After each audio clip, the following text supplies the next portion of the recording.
Oh, shit, sorry, guys. My bad. I fixed it. We're good. We're good. Yeah. We just quintupled down, man. These dudes can't stop us. They're trying to bully us, bro. They're over here getting mad at jokes and shit like that. Some guys hanging out at a club. Fuck these people, man. So, but we're back, boys. We're back. We're back. It's fixed now, guys. I'm not muted anymore. Sorry, I had my thing muted. So, yeah, man, fuck it. You guys like that intro? Yeah, I ain't gonna lie to you guys. This is gonna sound crazy. Like, I stay up late at night, often, thinking about, okay, how should I do an intro here? Like, I'm sure you guys have kind of caught on now at this point, if you've been watching me for a while. And I don't really talk about this much, but I'm like a very creative person. You know, like all the segments that you guys see in the show, like all the, you know, legendary Fresh and Fit shit, those are like my ideas, right? So like, for example, the ninja masks. If you guys have been watching for a while with Fresh and Fit, whenever we, you know, would want to get the likes up or whatever, and we pull out the fucking ninja swords and all that other shit, you know, that was one of the things I did. The hats of multiple races, you know, whenever we're talking about certain people. Wearing ski masks when girls are going to go ahead and rap, right? The hood, right? As you guys saw, I made a legendary return, right? So, you know, dressing up as Mordecai, you know what I mean? And, you know, just going hard with the music and shit like that, you know. I got my $7,000. I don't give a shit about dead kids. I got my you know what I'm saying? Shit like that. So, so that's kind of what it is. But no, I'm glad that you guys, glad you guys enjoy that shit, bro. The not give a fuck attitude is high in this one. Yeah, bro. People don't have a sense of humor, bro. It's fucking lame. You know what I mean? Dudes really don't have a sense of humor. So, anyway, all right. Let me go ahead and read some of these chats for you guys. So, Greg says, Myron, can you please address the legal situation before Sneako and the Tate? Sneako said Andrew's getting lawyers involved against him. I didn't hear anything about that. The key man says, hey, Myron, big fan of getting a job soon. I want to know how to spend my paychecks effectively, whether that's buying real estate or other. Thanks to keep doing what you do. Okay. Anything else here? And guys, just so you know, if you guys want to get involved in the show, let's say you're watching on YouTube and you want to super chat into the show and get your comment read, donate on MyronGainsX.com. We got it pinned in all the chats. If you prefer to do that, you have three options, right? If you guys want to rock with the show. If you want to get heard on the show, I run the most interactive fucking political and cultural commentary channel on YouTube, right? Like, well, I think at all, right? I interact with the chat a lot. So if you want to get involved in the show, you know, make a comment or some other shit like that, just go ahead and either Rumble Rant it if you're watching on Rumble. You can send in a kick if you're watching on Kick, or if you're watching on YouTube, you can go ahead and just send in a super chat via Myron Gaines X. So I make it easy as possible for you guys. Multiple ways for you guys to get involved in the show. Because, you know, I really do pride myself on running an interactive show, right? That's kind of like how Fresh and Fit started. We started off as like an interactive dating show. And I'm trying to emulate that with Myron Gaines X too. And I know I've been talking about this for a minute, but we are going to bring phone calls to the show. I'm just waiting on Brett to figure out how to do that shit. We're trying to figure out the technology. And, you know, as you guys know, with everything going on, it has been like a huge priority, but we are going to bring it for you guys. Don't think we forgot. So that was something that me and Brett were actually talking about yesterday. Also, merch store, we're revamping it. Okay. Obviously, as you guys could see, I give almost zero fucks. So, dudes, them boys shut down our store, chat. Do the shut it down. Do the shut it down. Spin that little hat around and do the shut it down. Do the shut it down. Do the shut it down. Spin Spin that little hat around and do the Bro, it's so crazy. They'll be like, yo, it's an anti-Semitic trope to say that we control everything. Let's ban you from everything to prove that we control everything. Like, nigga, what? Am I crazy or what? You know? It's like, you say that, then they cancel you, but them canceling you proves that you were right. It's like, what the fuck is going on here, bro? Like, it's fucking insane, bro. Fucking insane. Speaking of which, all I gotta say is Anus and Reach are about to get cooked. I don't want to go much further than that. But I think you guys are going to be very pleasantly surprised when we bring it out. So yeah. Let's see here. Let me read some of these super chats here. Okay.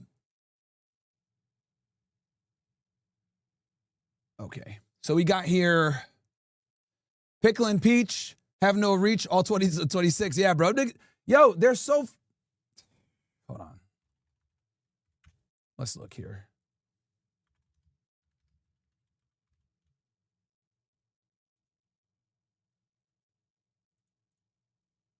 Give me 1 second and just...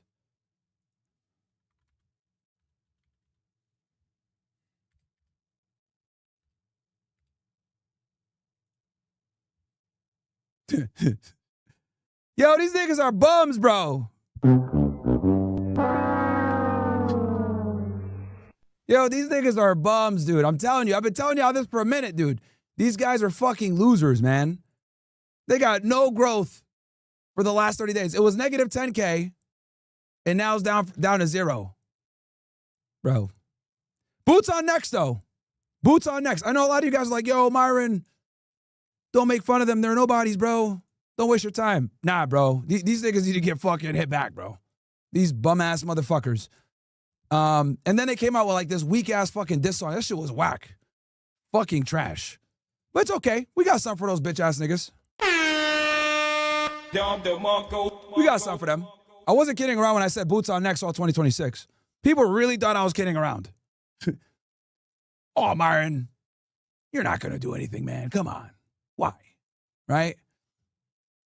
But anyway, besides that, here, I'm going to read some more chats real quick, guys. I'm just like fixing this shit real quick. Okay. Also, guys, if you want to get involved in the show, join OSS or super chat again. I know a lot of you guys are piling in right now. We're just getting started here. That's weird. Why don't I show the fucking... Oh, there we go. All right, cool. I was about to say, nigga, like, what the hell's going on here? Okay. So, hold on.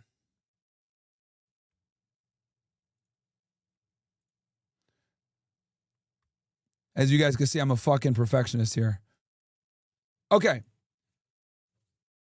Let's keep going through. Okay. Sorry for that delay. Let's go from the beginning. Okay, so we got here, Myron, ask the girl in the pink if she'll smash Abba or Preach. Which girl in the pink? Damn, Myron, I weighed 2017, I'm 6 foot. I think you mean 201. How do you weigh 2017, bro? What are you, a fucking elephant? Okay, Marto says, hello, Myron, did you watch One Ex-Mafia Boss versus 20 Cops? I didn't, but you know what? I might save that for this Sunday, bro, for True Crime. Will be great some, okay, perfect. He says, will be great Sunday to watch that stream. Will be fun also, cool if you do something like this, but you debate you on law enforcement versus agents. Yeah, I mean, I'd be happy to do it, bro. But honestly, guys, Jubilee, I think they've been ducking me, bro. I think they've been ducking me. So, I had one of the most viral videos before they started doing this fucking battleground bullshit. So, yeah. Chad, we might get Suit Myron tonight. Now, you got a different type of suit if you know what I'm saying. Suspense is killing us, nigga. No, I got you, bro. And, nigga, we all know it was you already.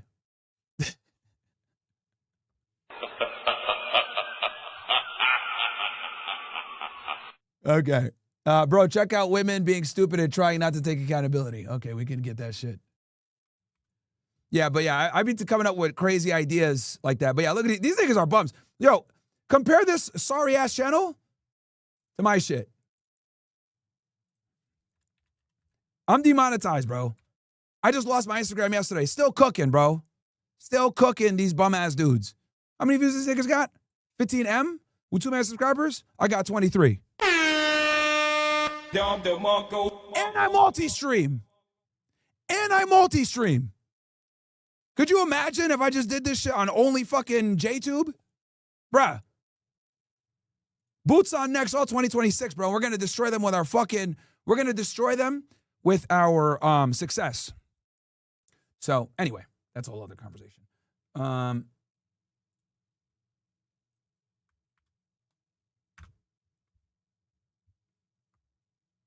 Okay. All right, I'll react to this video. Okay, this is the video you sent me? Okay, yeah, I'll react to this. I got it up in the queue because I didn't pick up a red pill topic yet.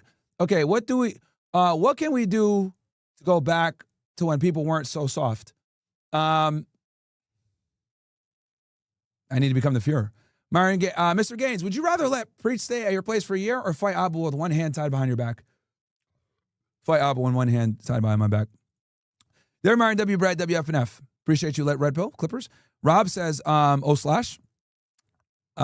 G Sen says, Fear, I added you on X posting the full extended version of, I got the version here. Don't worry. And then, let's see here. Pop says, and if you guys are wondering, these chats that I'm showing here, these are all guys from the OSS. Papa says, I find it extremely rich people want to say Tay folded when he didn't. When Ye did a video apologizing at 2 rabbis, no one even batted an eye and acted like nothing happened. Different rules based on bias. Yeah, I mean, look, bro. And I made a tweet about this, actually. You know, besides me fucking doing the whole Austin thing and everything, let me go ahead and show you guys the tweet that I made today. You know, it's all fun and games. Oh, and by the way, guys, we hit 400,000. We hit 400,000 on Twitter. Okay? Despite the censorship, despite losing Instagram accounts, despite demonetization, despite fucking all the bullshit, we are still cooking, okay? We can't be stopped. We won't be stopped, okay? I'm one of the most censored. Honestly, I think I'm the most censored YouTuber still on the platform at this point, bro. I think I'm like I am the most censored big YouTuber on this platform. I'm gonna say it. By far, most censored. So anyway, let's see here. So I wrote this way. I said, the PBD podcast went harder on Andrew Tate for an edgy song than they did war criminal Benjamin Netanyahu. Let me show you guys something interesting, by the way, just to kind of back up what I'm telling you guys. So if I type in PBD Netanyahu, right, our favorite fucking guy, nigga's literally the top Jew. Whatever Israel, you know, these guys are mad at fucking the top G. These niggas didn't grill the top Jew at all. But anyway, 41 minutes and 37 seconds, right? This interview with Benjamin Netanyahu. Guess how long they spent grilling Andrew? 47 minutes.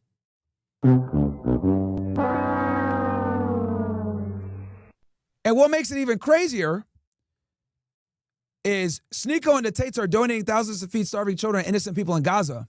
The same people Netanyahu's been slaughtering for over 2 fucking years, bro. And enough people don't give Sneako and Tate credit for them, the charity work that they've done. So they want to bring Andrew on and you know, attack all of us for playing a song at a club, but they platformed a fucking war criminal and didn't ask him any hard questions. They spent more time grilling Andrew than they did the entire interview with Netanyahu. And to make it worse, Sneako and Tate feed the people that Netanyahu is fucking killing, bro. This is peak fucking hypocrisy, man. Fucking retarded. So I go here, textbook hypocrisy. I stand with my bros, as you guys know, Andrew, Sneako, Tristan, Nick, Clav, and Justin Waller. Everyone forgets about Justin Waller. And I go, I'm not apologizing to the cabal. Fuck them, their clubs and all their shitty restaurants. The normal apology pressure tactics aren't working. They can fuck off. Yeah, bro, we're just tired of these niggas like trying to bully us, dude. It's so fucking annoying. It's like, and I heard, I don't know if this is true, but chat, confirm it for me. I heard that the owners of the club are gonna get they're gonna get the fucking Holocaust tour. Is that true, chat? Someone confirm for me. I heard that somewhere, that the owners of the club are gonna fucking go to a Holocaust memorial. Give me a 1 if that's true, or a 2 if it's not.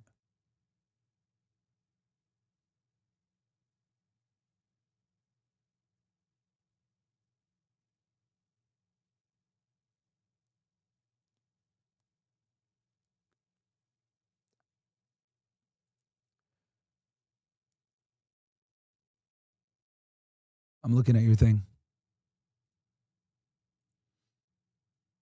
Okay, it is true. It looks like most of you guys are saying it's true. That's wild, chat. That's wild. And for those of you that are unaware, okay, let's go through this. Let's go through this, my friends, okay, and really explain this. So,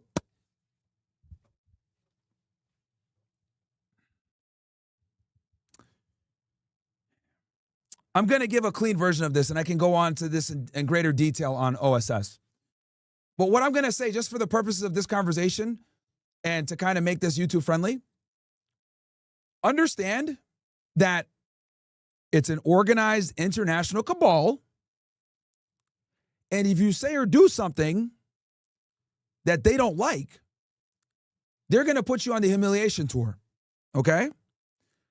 The humiliation tour typically is between one of 3 things. They either A, send you to Israel to kiss the wall. B, they make you go to a Holocaust museum in the United States where they live. Or C, they take you to Auschwitz. Okay? These are the 3 ways that they be forcing niggas to apologize. Right? And quite frankly, I'm fucking sick of it. Okay? For these niggas to call me anti-Semitic is fucking ludicrous. And to put things in perspective for you guys, I have more semi-blood in me than 99% of these fucking guys that are crying. Okay? Semites are people from the Levant, the Middle East, Arabs. As you guys know, my family's from Sudan. Right? Directly south of Egypt. So when people say, Myron, you're an anti-Semite, that's fucking preposterous. It's ridiculous. And it's a fake made-up term. Okay? Because a significant amount of the J population, we're on YouTube, keeping it clean here, are from Europe. Okay? The Ashkenazis. So it's ridiculous that they even say that. Anyway, going back. Reem says, hey, Myron, who do you trust on info for gold and silver? Check out my guy, Aaron Clary. We did an episode on precious metals. It's a little old, but it still stands true today. Type in Fresh and Fit, Aaron Clary, precious metals, and watch that episode. Pickle Peach, I have no reach 26. Yep. Myron, you got banned on Instagram, so where can I text you? Yeah, I'm working on getting it back, dude. I got banned on fucking Instagram. So annoying. I was working with an agency that does recoveries, and I had to fire them today, bro. Like, these niggas, I'm not going to bash them or anything like that, but I'm not going to give their names. But the reason why it's a little bit of a delay is because I fired my fucking IG manager guy today. So, yeah, it is what it is. Also, I might as well say this. I have something coming up with my brother. You guys have been, bombarding me and him to do something together. Me and my brother are going to do something, okay? I don't want to reveal it all yet, but you guys requested, we listened, we're going to make it happen.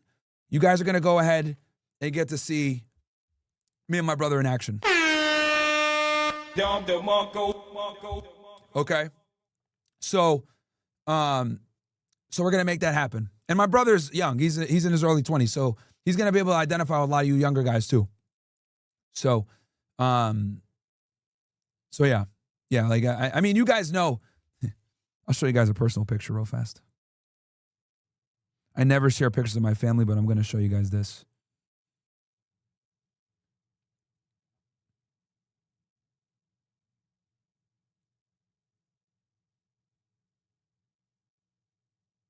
If I could find it.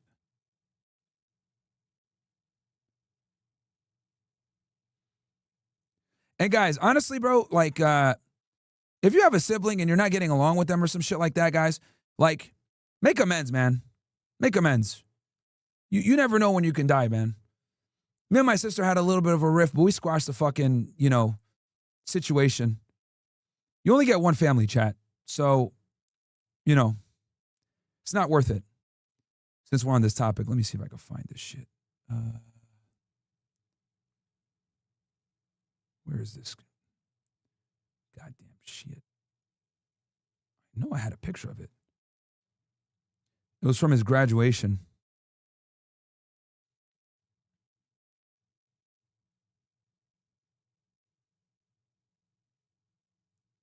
God damn. All right, fuck it. This is going to probably require even more extensive search. God damn it. All right, whatever. But yeah, so something coming soon with him by popular demand. Coming very, very soon, ninjas. Very, very soon. All right. Okay, let me finish reading this. Matt Kenny will stop Myron Gaines.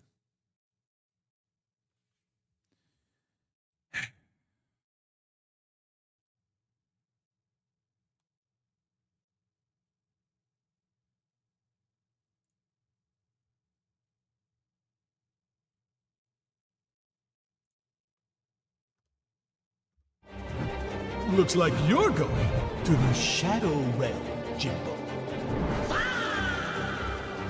Enjoy the Shadow Realm. All right, guys, how dare you claim we have power and control? Everything we will use our power and control to hurt you for the noticing. Yep. After many years of following the UFC and never missing a single event, I have decided to not watch this weekend's event. It's just a propaganda machine, and you know who owns it. Thank you, Myron. Yeah, bro. Yeah, a lot of people don't know that. Did you guys know that the owner of the UFC, his father was a terrorist? Did y'all know that? Ari Emanuel, the head of TKO Holdings, which owns UFC, his father was a member of the Irgun. The Irgun was a Zionist paramilitary group that later turned into the IDF. And they're responsible for so many atrocities, killing thousands of Palestinians. Deir Yassin massacre, I think they were behind the King David Hotel bombing. So, yeah. It's crazy how, like, everyone turns a blind eye to that shit. But, like, but they always, Islam is the number one threat to America. Oh. I don't know if you heard today, an NFL player on the Texans got fined $11,500. Yeah, I did see that. He put the thing on his face. Yeah, I mean, look, man. Got to show love to people that, like, talk about the Palestinians' plight. Damn, I thought Myron was putting on a shit tonight because of the intro. Never mind. Sorry, chat. I'm confused by what you're saying there, Emac. Guerrero says, hey, Myron, Maria Corina Machado calls for the U.S. to attack Cuba and Nicaragua. As of January 2026, Cuba has officially joined BRICS, while Nicaragua is not. Can you give us your thoughts on this matter? Look, I gave an entire analysis. Matter of fact, so guys, I did an entire analysis where I covered our foreign policy and how our foreign policy in the Middle East has basically caught up to us and put us in a precarious situation, for lack of a better term, a precarious situation when it comes to energy resources. Okay, I did it like a 40-minute monologue. It's on OSS. It's not here. We are going to release a clip on it. It's going to be heavily edited, but I did put it, I think, on OSS recently. I think Brett still uploaded it for you guys because that clip was so important. It was like 20, 30-minute long monologue where I explain all this shit that you're asking right now and how it all ties in. But the bottom line is simply this.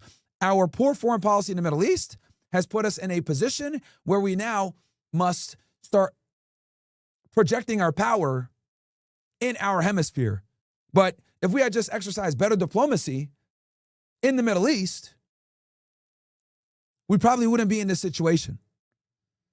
So it's a complex analysis because we're talking about the petrodollar, reserve currency status, SWIFT, sanctions, the petroleum reserves in the United States.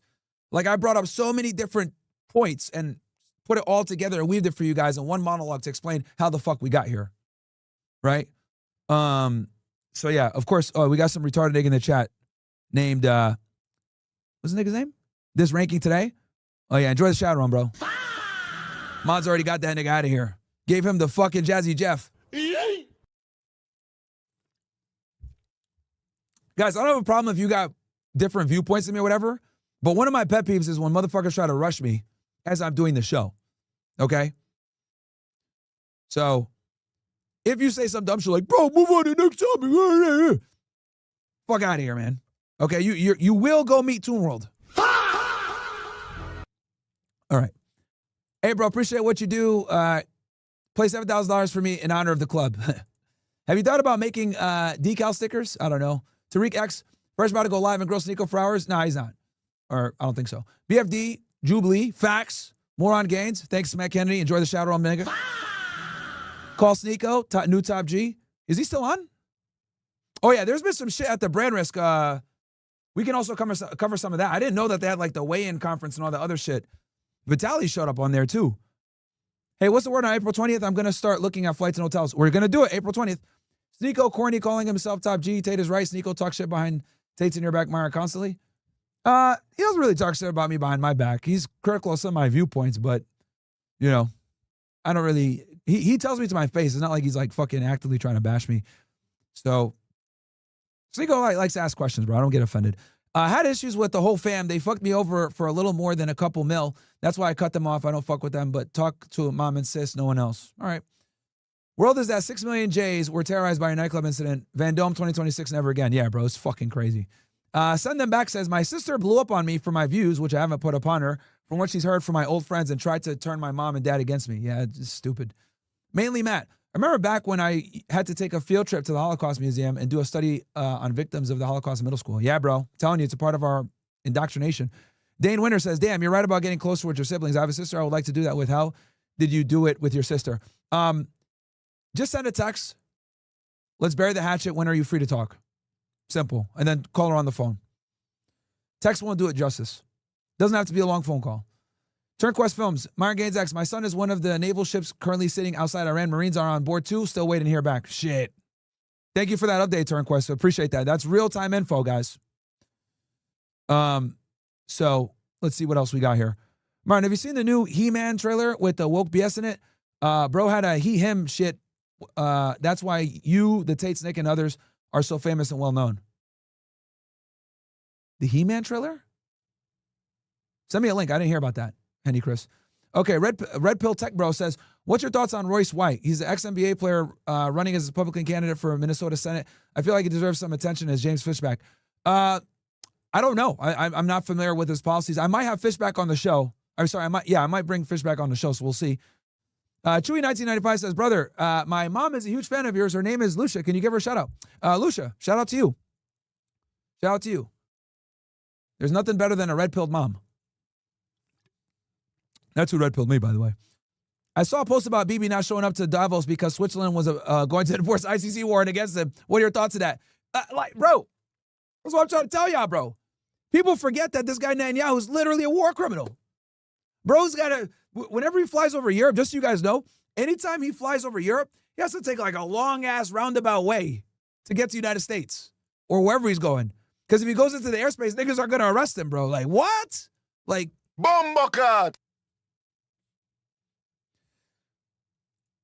Jerome, subscribe. Welcome, Jerome, to the OSS. Richard says, can you tell Brett for the bully shirt to put bully near the left pec and then put it in a large logo on the back? I would appreciate if you guys started doing this with all your merch when possible. Interesting. Okay. Fuck. You know what? Let me just, I got you, bro. I'm going to take action right now. Oh, my brother, he saw what I said. He showed me that he pulled up the picture I wanted. This is me and my brother at his graduation.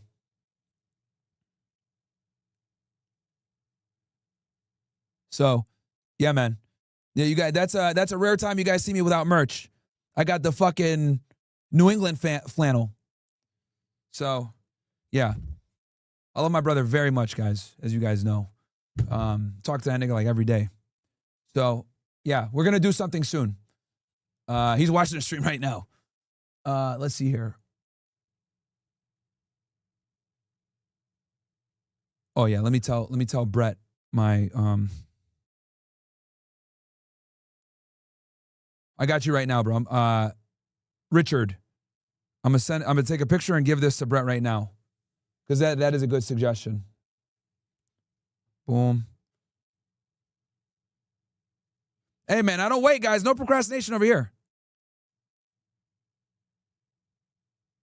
We also got a new Cookie Monster coming out soon. Sure. Okay, fuck Adam, sus bitch. Just wondering, where will the 420 be meeting? It'll be in Miami somewhere. We'll find a location. Coolidus asks the fuck, man. This whole argument between Tate and Sneako is not it. Now more than ever, we need the Avengers to unite, fight for the greater good. Yeah, bro. Dude, it's exhausting, dude. It's really exhausting. Henny Chris is here. The Henny, the trailer. Okay, I'll take a look at this shit. Yo, man, my brother cut ties with me because I refused to use his friend's preferred pronouns. Sounds retarded if you ask me. Interesting. Virgo Joe, my unit, fighter jet and Air Force got activated yesterday. Finna say hi to. Oh, wow. Oh, wow.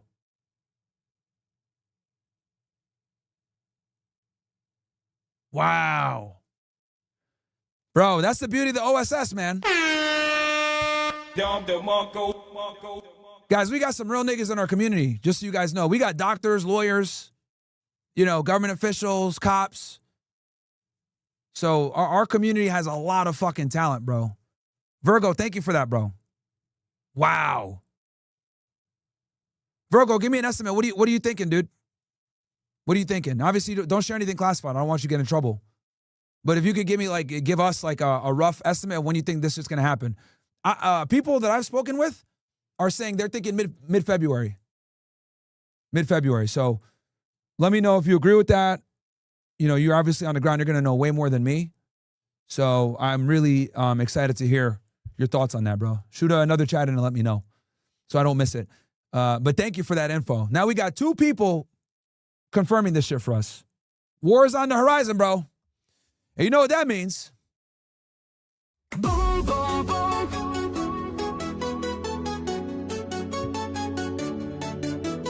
Boom, boom, boom. Boom, boom, Tel Aviv. This is Oh, man. for all your evil deeds. Boom, boom, boom. Hey, it's a catchy tune. But we about to get a part 2 of this shit. Okay. Hi, Myron. What's some advice you give to people who just moved to Florida? This is the person you gave advice on your podcast like a year back on the mobile coffee stand bike cart. Live within your means. Florida's prices have skyrocketed recently. So if that means you got to live outside the city for a bit, bro, do that. Don Font says, my old partner just transferred to federal and is now in 1811. I plan on submitting my resume April and also joining. It'll be a huge pay cut, but worth it. Do you have any tips for the polygraph? Also, should I delete my Twitter since I like your stuff? I got you, bro. I got you right fucking now, nigga. Myron's the big bro that you guys wish you had. And for the audience that's listening, he's talking about being a special agent. The 1811 job series is the code for special agent. Number 1, before you go do your polygraph, bro, sleep a full night's sleep. Do not take any fucking caffeine. Don't do shit. Okay? Don't walk in there with a coffee in your hand, none of that bullshit, right? Depending on when it is. Get a good night's sleep. Okay? Relax. Try to be as calm as you can be. And don't lie.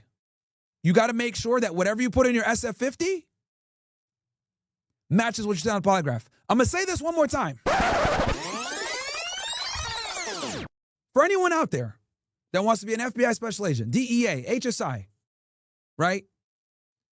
Any of these agencies that do polygraphs in their background check, the SF50 that you fill out that has like all your personal history and shit like that, and for the people here that aren't familiar, the SF50 is a form where you put all your shit within like the last 10 or 15 years, right? Your SF50 needs to match the polygraph. So I'll give you an example.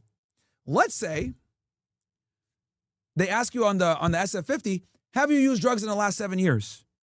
Right? And you say no. But then you go do the polygraph and you say, oh no, I did use drugs within the last 7 years, they're going to look at that as a lack of candor and immediately remove you from the process. Okay? So those are the two biggest tips I could tell you. Number one, get a good night's sleep. Go over there feeling good. Avoid caffeine or anything that's going to spike your heart rate and all this other shit. And then number two, make sure that your SF50 matches the answers you give on the polygraph. Okay? Bro, we're the fucking best over here, man. Let me know if that helps or if you got other questions. Good question, because I know there's a lot of people in here that want to go into law enforcement. And for those of you guys that just want to be cops, same shit. You want to be a state trooper, you want to be a police officer, whatever. They might not have the SF50 form, but they're going to have some other personal history form. Make sure that personal history form matches up with whatever you tell the polygrapher.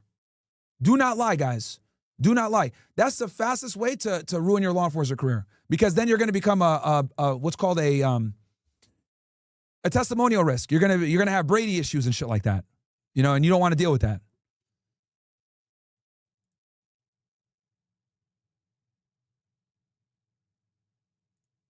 Okay, read these last few chats and we're gonna get into the show.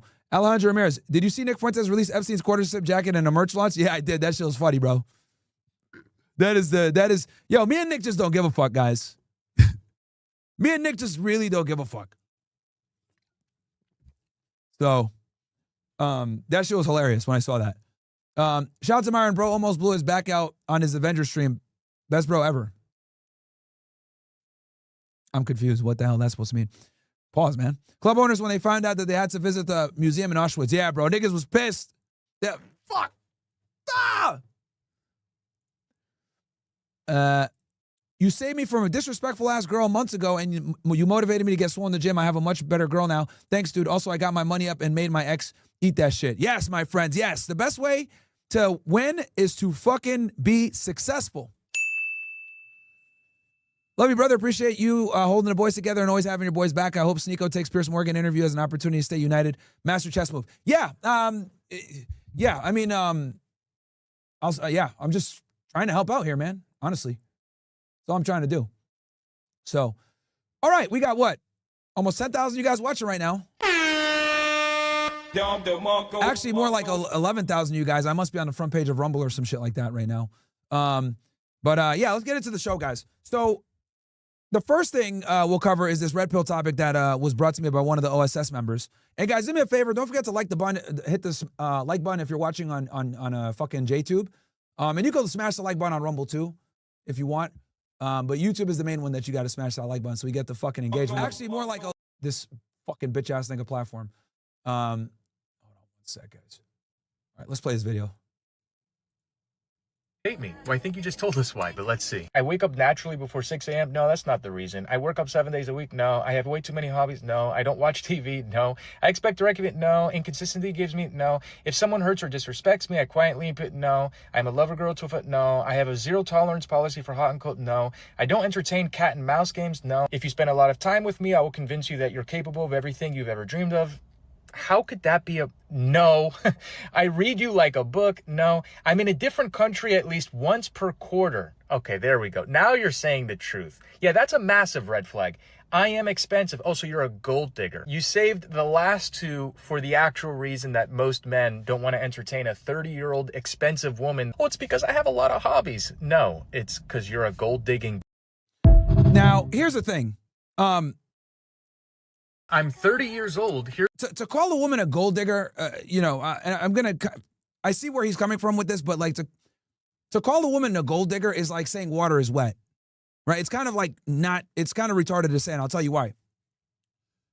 And this is why I give you guys this information. As you guys know, the channel's growing every day. We're getting new people here watching the live streams every day. They see a clip or a short of mine. They're like, damn, this nigga speaking facts. Let me tune into a live stream. And we're getting new viewers every day. So I constantly have to, repeat some of these talking points so that the new people get the sauce. But let's go into this. Though I understand his grievance with the modern woman of women having their standards too high, to call a woman a gold digger is like saying water is wet. And let me explain why. Women inherently, within their biology, okay,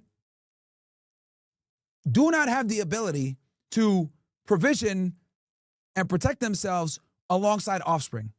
Now, it's only because of modernity and man-made inventions that women can survive without a man, okay? But this was not the norm for thousands of years. This is not how we evolved, okay? So even though we live in a world where socially women are able to enter the workforce and make as much money, they're still gonna have hardwired primitive traits. And one of these hardwired primitive traits is something called hypergamy. Hypergamy, for those that don't know, is the process of dating up, okay? Dating up, finding a man that is of higher level than you, right? This is naturally built into women's psyche when it comes to the mating process. So to call a woman a gold digger isn't really a proper assessment of them, because they all are. I have a famous saying. Feel free to steal it if you guys want. All women are gold diggers, just some are just better at hiding the shovel, right? So, and this brings me to this point. The reason why I tell you guys this information is so that you guys don't hate women for what they'll never be, right? Being angry at a woman for being a gold digger is only gonna piss you off, because to some degree, almost every girl's a gold digger. Now, of course, they dress it up in certain terms. They use some fucking womanese. They'll say shit like, oh, I want a guy with ambition. Oh, I just want a guy that works hard. Oh, I just want a guy that, you know, is responsible. What are all these descriptors for specifically? Well, it's because these are covert ways of ascertaining a man's ability to produce what? Resources, chat. So you got to be able to decode the womanese, because the way women communicate is it's always non-direct, and there's always something below the surface. That's why I truly think, guys, it's very important for you guys to understand the way women communicate with men, right? So no hate on this guy, but calling a woman a gold digger is like extremely redundant. They all are. And that's the real red pill. And that's why I tell you guys this. So I don't want you guys to hate women for what they naturally are. And more importantly, I don't want you guys to hate them for what they'll never be to you. She's never going to love you idealistically like your mom, guys. Get that through y'all head. A woman's love is absolutely conditional. Extremely conditional, because they're ruled by their emotions. Since they're ruled by their emotions, and emotions change every day, their feelings for you will change every day. And after a prolonged period of their feelings changing for every day, they might go and try to find something better. This is why women overwhelmingly initiate most breakups and divorces. They're a slave to their emotions, chat. So once you figure that out, everything else falls into place. The number one reason why so many of you guys are so fucking frustrated with women, two main reasons. Number one, you hold them to a masculine standard. And then number two, you hold them to, well, let's go with the masculine standard first. When you hold a female to a masculine standard, like for example, being accountable, right? Being responsible, like being transparent, any of this shit. They can't do that. It goes against their biology. Okay? It's like trying to put a round peg in a square hole. They are designed to not be confrontational, because that's how they preserve. Remember, guys, for thousands of years, women have always been the weaker gender. So they've created and instituted certain behaviors and mannerisms to keep themselves safe. One of the things that they've employed is the skill and the art set of womanese, which is an indirect way of communicating that kind of lets you know what's going on, but at the same time isn't too rash, that will infuriate you and potentially cause harm to her. This is why women don't mean what they say and don't say what they mean. Everything ties back to biology. And the sooner you realize that, the less you're going to be frustrated. Now, the second thing that frustrates guys, besides the womanese, is the flake rate. As you guys know, we live in a digital sexual marketplace, open hypergamy on a global stage. I talk about this extensively in my book, Why Women Deserve Less. And the next book that's going to come out, Why Women Deserve Even Less, I'm going to go into even more detail on this topic, by the way. Okay? where I see dating in the future and where we stand right now in 2026. So the next book, this is like kind of the foundation of how women move and how you need to like prioritize yourself. The next book is going to exclusively deal with modern dating as of 2026 and what's to come. Okay? So I would argue those are the two things that has men the most frustrated with females. The Flake epidemic, which is directly tied to their overinflated sense of self-worth because of Instagram and social media attention, and their what was I gonna say? And their womanese. The way they communicate isn't really transparent, and men don't communicate like that. So a lot of guys end up getting frustrated and confused because women don't really mean what they say or say what they mean. You have to watch their actions. Can't watch their word. There's a reason why the phrase, I'm a man of my word, and there's not a phrase saying, I'm a woman of my word. You ever thought about that, guys? Why is the phrase, I'm a man of my word? And why is there not a female version saying, I'm a woman of my word? I'll tell you why. Because honor and integrity and doing what you say is not a masculine trait. It's not. Since women are ruled by their emotions, we kind of give them the privilege to change their mind whenever they want. But as a man, you're held to a way higher standard than that. Because with women, they're the more vulnerable sex. So factors are always changing where they have to make decisions. That's hardwired into them. But as a man, since you're physically superior to most women, you have the ability to defend your ideology with violence. I'm speaking from an evolutionary psychology perspective here. So this is why every single revolution, every single war, all the modern conventions that we enjoy today, it was all innovated and created by men. Because men have the ability to not just defend their belief system, but actually institute their belief system. Women don't. Women succumb to and submit to the strongest men. In World War II, the Nazis invaded France. Fucked those dudes up. Guess what the French women did? I think we all know. And this is a perfect example of what I mean when I say women acquiesce to the strongest males in their life.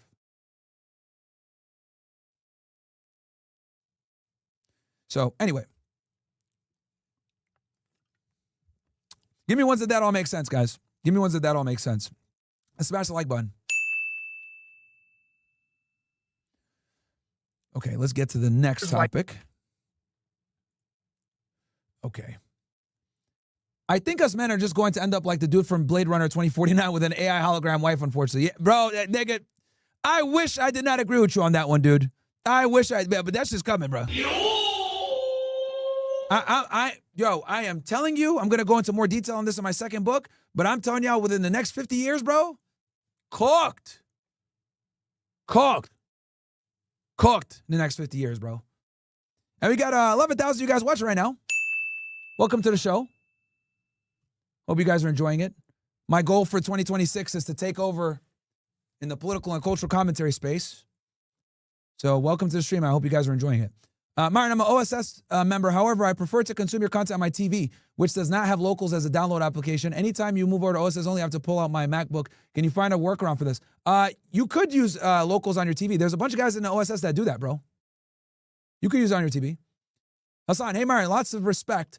I just joined and have been wanting to tell you and every SMI that I respect Sneako, Jake, Dan, Lucas. Your combined reach probably exceeds hundreds of millions at this point. True. You all should work on building integrated platforms to replicate these J-controlled social media platforms. They do not need any additional or even better services, just true free speech, but they need to be integrated. Then you move there at once and leave the J-Sims. See, the thing is, bro, with this streaming service, it's very expensive to run. And we got Rumble. David Esparza saying, teaching a young Myron, bro, I'm honored, man. I'm honored. A lot of you guys that have kids that watch my show with your kids, I'm truly honored. Like you know what? Let me share a little personal story. I slept like 3 hours yesterday, Dave, and I was super tired. I was like, man, should I just fucking cancel the show, man? I'm fucking tired. I'm dead. But then I was like, you know what? Nah, man, let's do the show. Even though I'm tired, it is what it is. Fuck it. Barely got any sleep. We're gonna do the show anyway. And it's messages like this that make me say, okay, you know, I need to keep going, right? You never know where someone is in life. You never know where someone is feeling or whatever. They might need to hear something. And that might be the reason why they kind of delay hurting themselves or delay or they make a big move to break up with a girl that's toxic. So yeah. So I appreciate that, Dave. Much respect, and I appreciate that. And I'll definitely try to do my best to, you know, give you guys the best content I can. Turnquest, 11K watching W. Sponsor time, Iron Gaze. Yeah. Okay, so let's get into the next story here, guys. So this broke this morning, okay? So Kash Patel says, every last individual who allegedly targets our brave federal law enforcement, targets places of worship, or in any way pays for or facilitates such illegal activity will be pursued. So for those of you that aren't familiar, let me go ahead and pull up a story for you guys. But as I pull up that story, I'll quickly summarize. Basically, some protesters went to a church and started harassing and stopping a church service. And it went viral. And and this is where the Don Lemon shit came in. So, and the FBI has been arresting people that coordinated and planned that thing. So, nervous.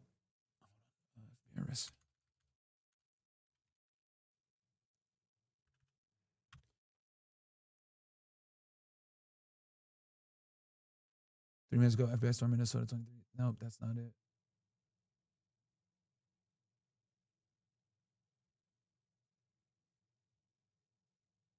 Hold on 1 second.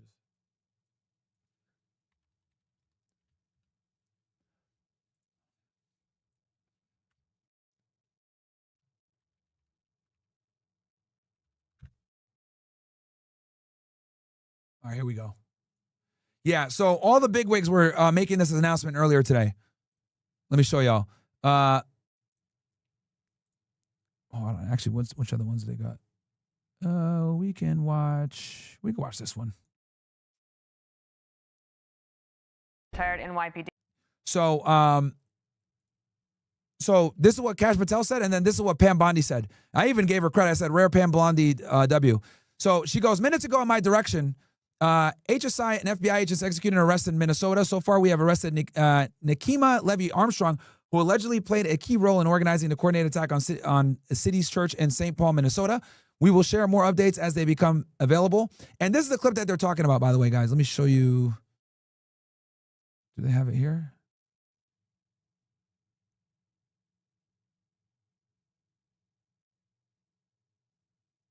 Let me pull it up for you guys real quick. I know I got it on my timeline. And then we're going to get into the Fox News analysis, aka the J Fox analysis.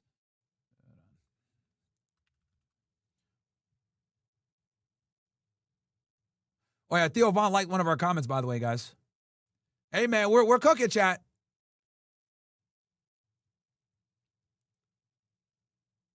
Where the hell did it go? Sorry guys, let me pull this shit up, man. Oh, here we go. This is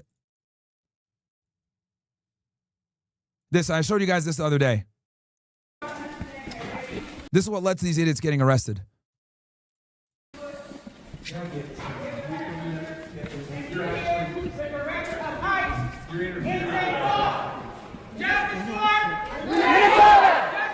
Renee Good! Renee Good! Renee Good!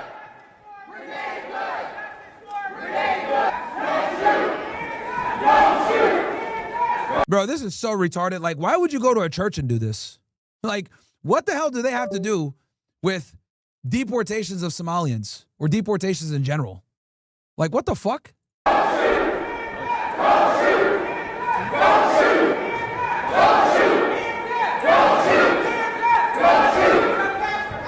Bro, fucking insufferable, bro.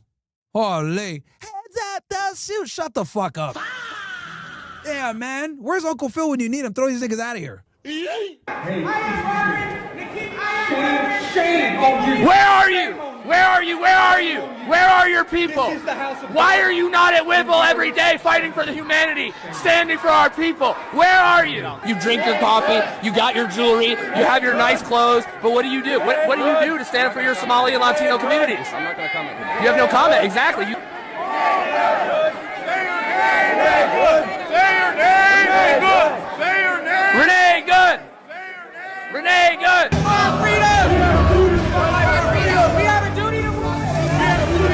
And you guys can see, I think there she is right there.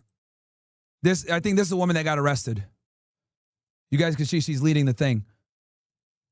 So. We have a duty to win. We must love and support one another.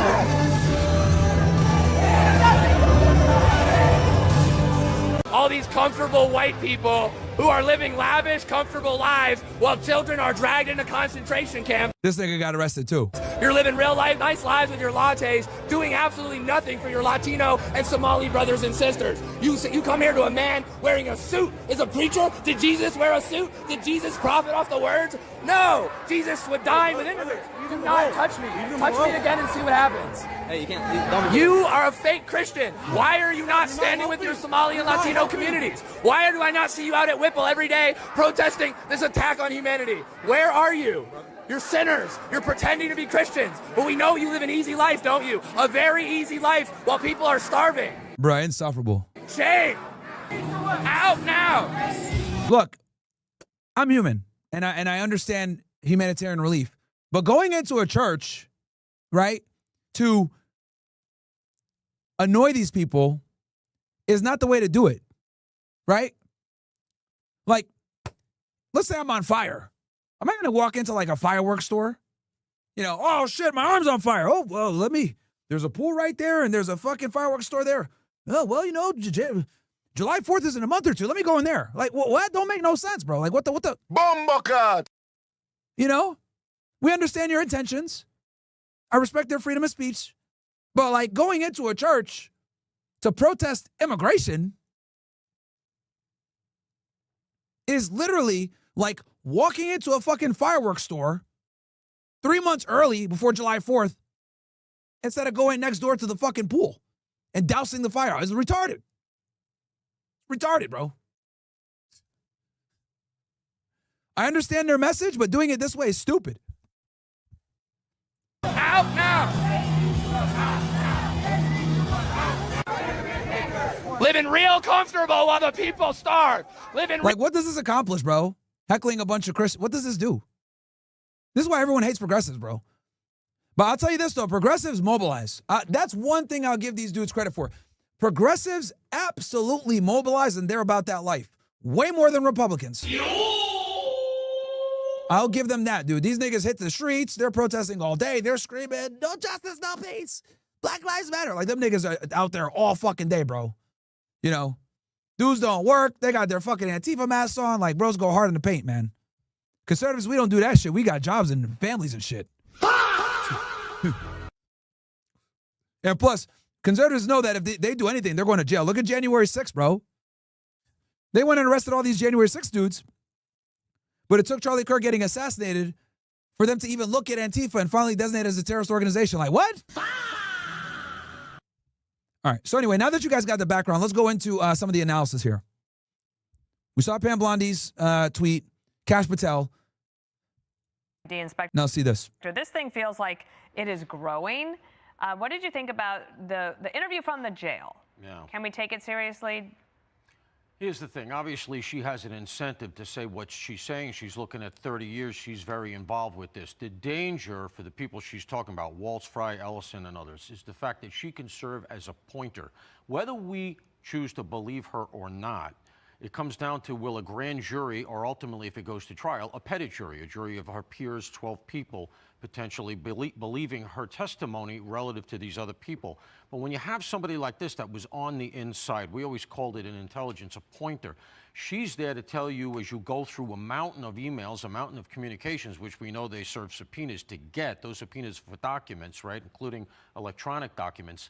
As you ferret through a mountain of stuff, if you have a quote-unquote pointer to say, no, forget about that, look over here, saves you a lot of time, it helps focus the investigation, and sure, they might have to cut a deal so that she has less time in order to testify and all of that, but that's how cases are made. Anybody who's ever seen a mafia movie knows that. It seems like a weak defense. I kept asking, they kept giving, and it's their fault, not mine. Yeah, she's not getting out of that. By the way, 200. Oh, shit, guys. We're not even on the front page of Rumble, but we got 9,000 ninjas in here, man. Awesome. Or no. Okay, I know why. Okay. I think I figured it out. All right. It's because Fresh is live right now too with Fresh Fit. Okay. Software we're using. Okay, disregard. 150 million stolen allegedly. About 75 million has been recovered. So there's a lot of money out there that someone has illegally. Now we got some breaking news, Paul. I want to get to that on a Fox News alert because moments ago, remember that church incident on Sunday in Minneapolis? The AG Pam Bondi posted this. All right, I'm reading now. Minutes ago, at my direction, HSI and FBI agents executed an arrest in Minnesota. So far, we've arrested. And here's some pictures right here that I had. You guys can see, look, this is a dude that was screaming at them. You're a Christian. Ah, gotcha, nigga. And then here's the bitch that was leading it. They thought shit was sweet. Next thing you know. FBI, open up. Cooked, bro, cooked. So far, okay, we'll come back to that. So far, we have arrested Nikema Levy-Armstrong, who allegedly played a key role in organizing the coordinated attack on City's Church in St. Paul, Minnesota. We will share more updates as they become available. Listen loud and clear. We do not tolerate attacks on places of worship, end quote. I want you to react to that, Paul. But on Monday, Trish McLaughlin was on with Dana and me. And part of her answer said, I think we will be seeing mugshots very soon. She was tipping her hand. Yeah, I'm actually curious to see what they arrested them for. I don't know if the DOJ did a press release yet. And yo, Don Lemon is probably going to get arrested too, bro. Don Lemon's probably going to get arrested as well.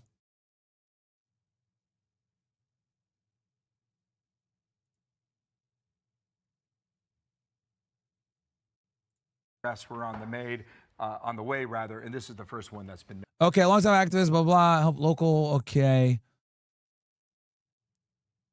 It was.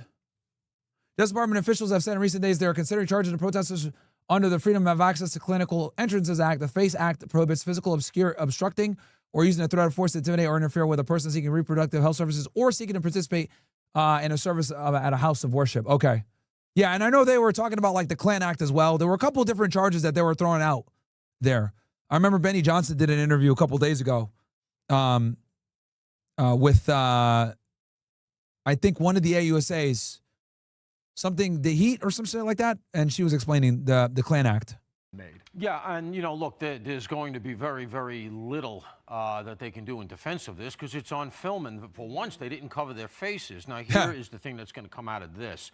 You have her under arrest, now you're going to get the communications. And this is where it starts to spider web out. You start to see who was talking to who showed up in regard, including Don Lemon. How much did they all know going in? That imports things like conspiracy charges, which can be quite heavy. There's criminal civil rights charges that are implicated in the church incident. This is also because one of the things that we found out about that was that they were targeting them because they were privileged white supremacists. We talked about that earlier in the week. Not only did that come out in the video and that they said something like that in the church, but then after the fact, Lemon talks about exactly that, putting a overtone in the whole thing, which potentially could import a hate crime. So this There's was another really thing badly about this, done. the woman that they've just arrested. Yeah, this is a unique, this is a very unique charge, guys. You don't see this ever. Let me see if there's a criminal complaint, man. They have to have, they probably did this on a criminal complaint. Criminal complaint.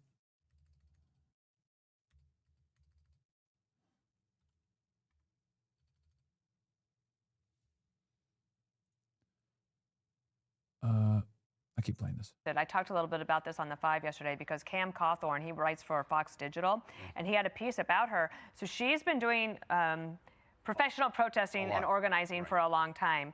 She gets a lot of grants from different nonprofits, and she's always made more money than she has spent. So, like, there's a financial incentive for her. There's a business model. Yep. We all know what BLM stands for, buying lavish mansions. We all know.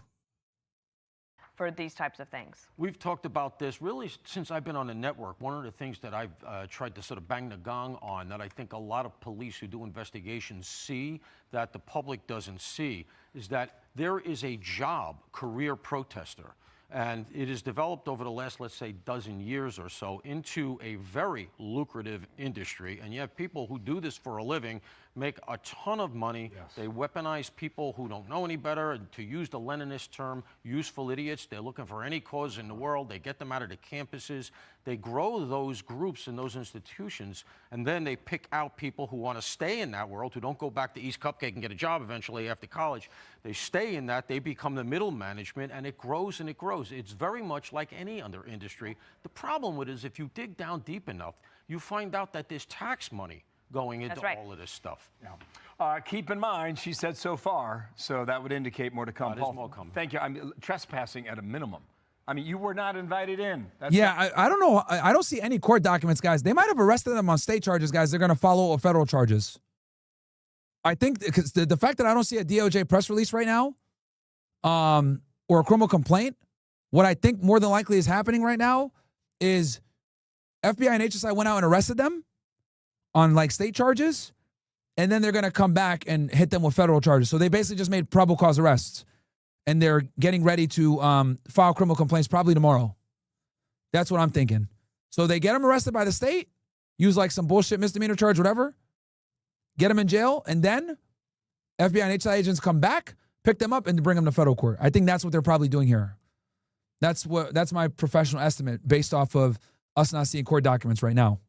Because normally they would do a press release to show the documents. The fact that we don't have any right now tells me they more than likely did probable cause arrest without a criminal complaint filed, and they leveraged the state or some other charge to get them into custody quickly. So that's what it looks like to me. Not your At property. the state level, where's the minute? Well, by the way, this is St. question. Paul. Where's the St. Paul chief of police? Fair point. I'm Steve Ducey. I'm Brian. Okay. What's this? Right now, we're also going to bring in Dr. John. Okay, this came out before it transitioned into the Trump stuff. Oh, shit. Fuck. Let me go ahead and pull that back up. Give me 1 sec, ninjas. I'm going to read some chats as well.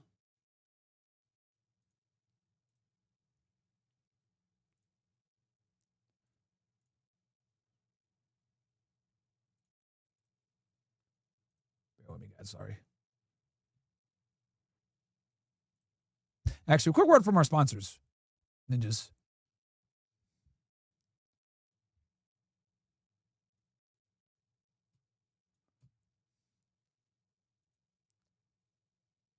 They demonetized me on YouTube. They banned me on Facebook. They banned me on Twitch. The ADL and the SPLC put me on their hit list, as well as Media Matters. That tells you everything you need to know. They don't want you to hear what I have to say. And that's exactly why the OSS Army exists. The OSS is my uncensored army, where the truth prevails over all the lies. But OSS isn't just content, guys. It's a movement. It doesn't feel like a group. It's a force. It's an army. Inside the community, you connect with like-minded individuals that aren't afraid to question the narrative. 46,000 plus strong, pushing towards 10,000. Every new member makes the message louder, and they can't censor all of us. This is where you can speak freely and not have to be worried about being judged, fired, labeled a hater, anti-Semite, misogynist, or any of these other stupid-ass buzz terms that they like to use for people that are critical thinkers. The movement goes beyond the live stream. We build a community. We're able to have discussions. We're able to go ahead and interact with each other the way that we want, where we don't have to worry about censorship. We have a Telegram group where you can connect with like-minded guys. We have a Discord that's completely free, and we do one annual meetup per year in Miami on 420. You'll also get access to exclusive live streams you won't find on YouTube, call-on portions of the show, and other goodies that you won't find anywhere else. And even the merch is a part of the mission. But it's not about fashion, it's about an identity. You have the ability to think critically and challenge the narrative. High quality Nike gear, and not ridiculously branded, that allows you to identify each other without being too overt and understanding that you know what the hell is up. So you can go ahead and move covertly with your red pill awareness compared to other blue pill normies. All of this for just $10 a month, or you can join for the year, use JFK 911 as the promo code, and you get in for $50 for the year. This isn't just content, it's resistance, it's culture, and it's freedom. It's the OSS Army.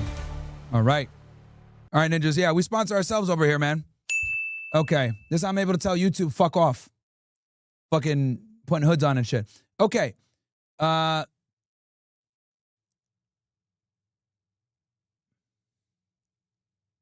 Okay, Simpin8 Pimpin says, I've got an idea for your next book, Why Jays Deserve Less. Already on it, bro. That book's going to come out September 11th.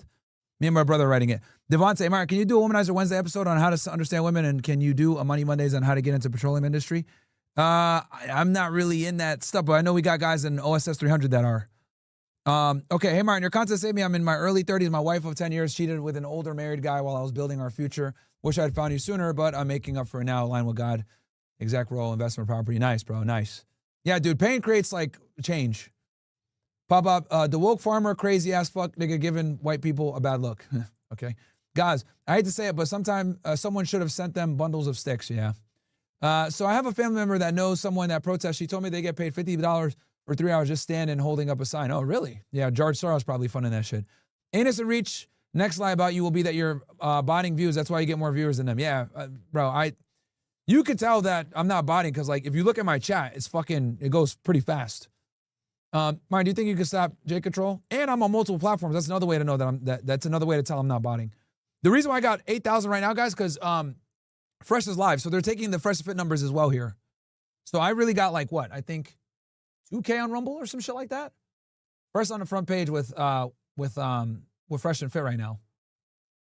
Yeah, we got about 1,500 on Rumble, 1,400. Okay, so yeah, we got like 5,000 total almost. Okay, they used a Klan act to throw a BLM activist in jail for a crime on MLK Day. That's a W, yeah. Where's Frank? He's here somewhere. Hope your day's been all right. Thank you, bro. Hyman Slayer. Instead of fighting Ultron, this team's final boss is PBD HR department. It's crazy. Hassan, will you ever consider or reach out to do a collab interviews with influencers that may have a different opinion? They're subjects like feminism, but have their hearts at the right place when it comes to others like Palestine. So I'd love to see you guys, you, Jake, Sneako, with some of my top in my head. Miriam Francis, I don't know who that is. A.B. Martin, I don't know who that is. Anna Kasparian, I'm going to try to set something up with Kasparian. I think a discussion with them, especially Abby, would be a great check her interview with Rogan. Okay, interesting. All right, let's get into Davos. Okay, as you guys know, Donald Trump is in Europe for a conference, and he was there handling a couple different things, giving speeches, talking about the Board of Peace for the transition period for the Palestinians. Okay, so that's what was going on here. To bring in Dr. Jonathan Schanzer, Executive Director of Foundation for Defense of Democracies. And Dr. Schanzer, just your overall thoughts on what you're seeing unfold and the importance of this Board of Peace. Well, look, first, I think you got to understand the president just issued a kind of a State of the Union on his foreign policy, and I think it was pretty sweeping, and it was interesting to hear him talk about all these different conflict zones that he's looking to tackle. It's very clear that he wants to use this board as a means for additional foreign policy wins. He wants to notch more. He seems actually very aggressive about solving those problems. I just noted the appearance of the Indonesian prime minister. That one's interesting to me because that's been a target for Donald Trump for the Abraham Accords. He's been looking at the world's most populous Muslim country as an additional signatory for the Abraham Accords. I think the prime minister, if I'm not mistaken, was just the third or fourth person to get up on that stage. That looks to be important to me. I'm trying to sort of watch the screen just to get indications of... Bro made fun of Canada too. I'll show you guys that clip. Who's there and what role they might play moving forward. But a lot of these partners are ones that we've already seen working with the president. Notably, of course, we're seeing the absence of the UK, France, Germany. There's still some raw nerves over Greenland. But I think this is going to be an interesting body that could prod the UN to start making better decisions and maybe even having a more positive role in the world. We know the disdain that the Trump administration has for the UN, but it was interesting that he did sort of hold out an olive branch for the UN, that it still has a potential role to play if... Yeah, Trump hates these international organizations. He doesn't like NATO. He doesn't feel like they pay their own share. He forced them to start contributing 5% of their GDP. Spain is the only one that backed out. So he kind of attacked Spain yesterday. And then he never takes the UN seriously. If they start getting their act and obviously neither does fucking Israel together. And I do think that's an important message that he just delivered. There was an olive branch, no doubt, but the president also did make the statement the UN has tremendous potential, but hasn't used it. And then President Trump went on to say that this organization, the Board of Peace, could be one of the most consequential organizations ever. Do you agree with that? Look, it's early days. I'm going to agree with the gentleman that was just on before me here. It is so early. They've picked a first Gordian knot to try to untie as their major project, and that's Gaza. And no one has succeeded in Gaza. The president has gone a lot further than I think anybody ever expected him to. But then what do we do from there? And, I've heard the stories that, they could try to tackle some of the other foreign policy challenges around the globe, maybe even the Russia-Ukraine conflict. That wouldn't be easy either. But this is, admittedly, a president that doesn't shy away from some of these tough challenges. If he is able to wield this group of people, and we keep watching them come up and sign, it's a pretty impressive stream of world leaders right now. If he gets all of them to actually pitch in and help, as opposed to standing by and doing nothing at the UN, well, then, yeah, this could be a consequential body. But just remember, there's some tough challenges in front of us to begin with. Yeah, it's clear that the president is in his element here. And before he arrived at Davos, the word was that he wanted to bring bravado to this summit, and he had the largest coalition of Americans and cabinet members to join him, and that is clearly on full display right now. And Jonathan, you're right that the first order of business, we are in early day here, and the first order of business for this board is to get a transitional government in place in Gaza. Now, the reason why this is a little bit difficult, guys, is because the Israelis want Hamas to disarm. And for obvious reasons, Hamas doesn't want to disarm. This is the same exact reason why Israel's also having problems with Lebanon. Okay? Because Hezbollah refuses to disarm, even though the Syrian government is trying to get them to disarm. Because Hezbollah is a paramilitary group that operates within Lebanon, has an enormous amount of influence and power, but they're not really official state actors. Right? So we got the problem with Hezbollah not wanting to disarm and Hamas not wanting to disarm. But the thing you guys got to understand is that the reason why they don't want to disarm is because the Israelis can't be trusted. Right? These Israelis have been literally bombing and killing these people for so long. Right? And for all the haters out there, okay, let me be explicitly clear about this. And this is what Western media is not going to tell you guys. All right? Back in 2018,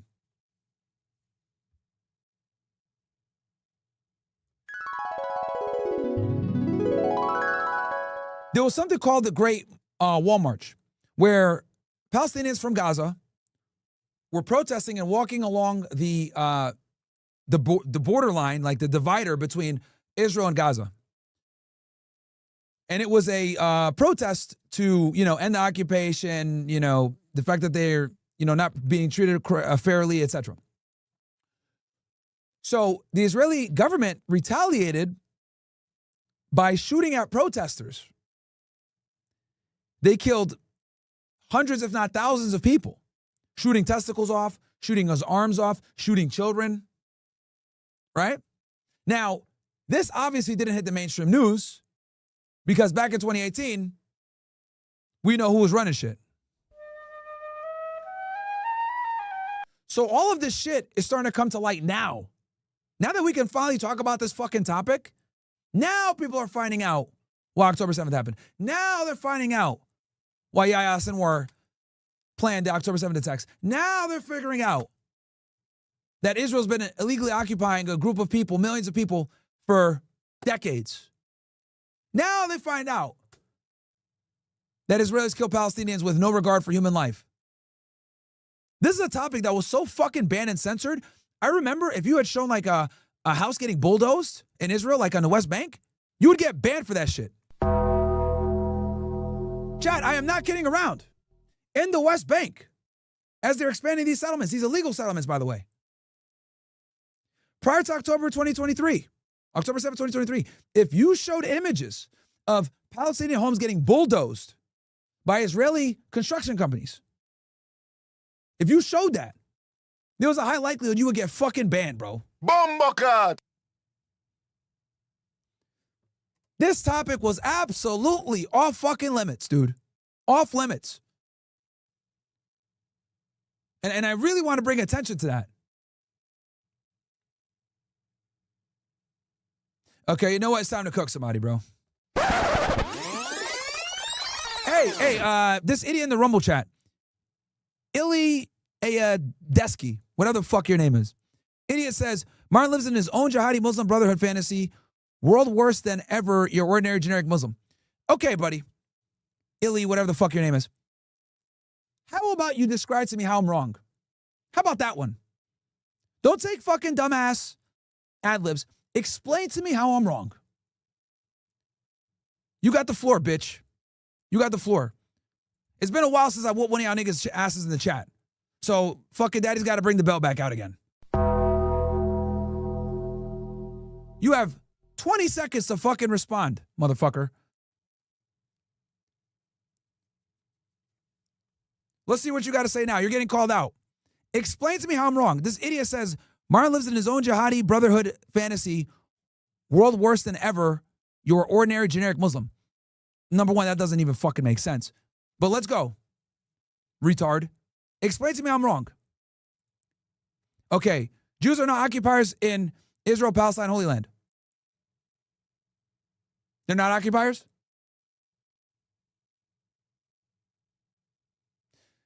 I'm going to refrain from calling you a retard. And instead of calling you a retard, let me go ahead and just explain to you why you're fucking so dead wrong. According to international law, what the Israelis are doing in the West Bank and Gaza is the textbook definition of occupation. You have a group of people that are segregated, that have no civilian rights, can't vote, can't leave the strip. They're treated as second-class citizens. Their food, their water, their electricity, all of it is controlled by the Israelis. Okay? So we're talking about millions of people that have absolutely no representation within the government that oppresses them. That is the textbook definition of occupation, you fucking retard. You literally are a smooth-brained, window-licking, chimp monkey fucking dumbass. Because quite literally, the definition of occupation is like a fucking custom-made glove for the Palestinian experience. When people talk about occupation, the number one example they use is what's going on in Israel. Dumb fuck. So they are occupying it. And not only do they occupy the Palestinians, they also occupy the Golan Heights. They flirted with occupying southern Lebanon. They used to occupy the fucking Sinai Peninsula until the Camp David Accords in the 1970s. Don't fuck with me, dude. Okay? I destroy Zionists like you all day. So don't fucking come in my chat and say I'm a Muslim Brotherhood supporter. What does that have to do with my arguments that Palestinians are being occupied, dumb fuck? The entire international community agrees with this. I'm going to give you one chance to respond to this because you're a fucking idiot. But the reason why I'm calling you out right now and cooking you is because this is the Zionist talking point, so I got to make an example out of your dumbass. Now, again, I'm going to ask you, retard, how am I wrong?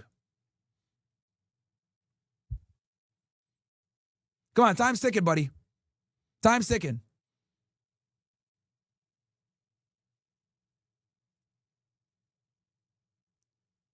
San Remo agreement?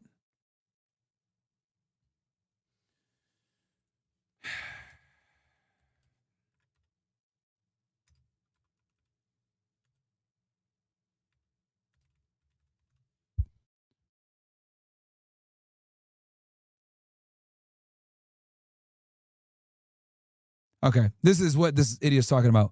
San Remo Agreement, or resolution of April 1920, was a pivotal post-World War I decision by Allied powers to divide former Ottoman territories in the Middle East, beginning assigning mandates for Syria, Lebanon, blah, blah, blah, under the League of Nations, while also affirming the Balfour Declaration for a Jewish national home in Palestine, setting the stage for future state borders and conflicts, and formalized the mandate system, establishing British and French control until population could self-govern and legally recognize Jewish ties to Palestine, influencing the region's political map and laying groundwork for Israel's creation. Okay. So where here does it say they can occupy the indigenous people? Dumb fuck. All this is merely stating is that Jews have a right to the land. Now here's the other thing too. See, this is why you Zionists are fucking stupid. They're talking about Mizrahi Jews. The Arab Jews that are from that part, from the Levant. Not fucking people like Benjamin Netanyahu or Jabrinsky or Trotsky or Golda Meir or Ben Gurion, these famous Russian, Ukrainian, Polish, Eastern European Jews, Ashkenazi Jews. See, and see, you think you're smart, but you're not. You think you're fucking smart, but you're not. There are multiple types of Jews. The Mizrahi, aka the Arab Jews, are from that land. But where in this fucking agreement does it say, oh, you guys have sole right to the land? Where does it say that, dumb fuck?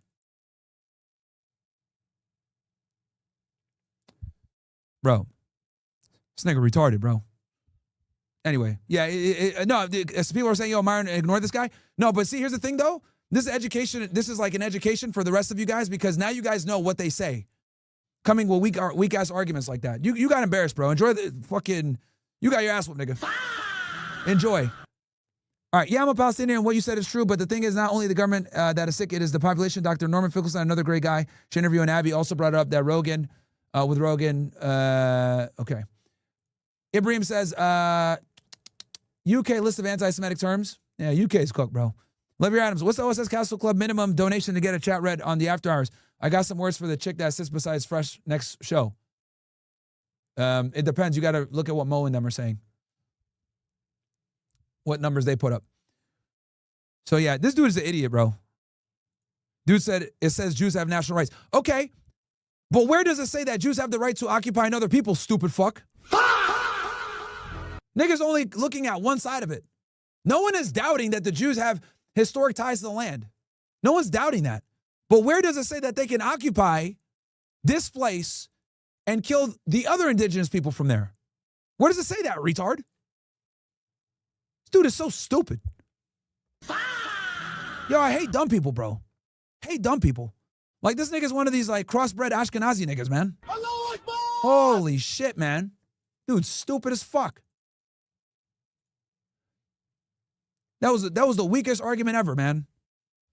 You got cooked. Okay.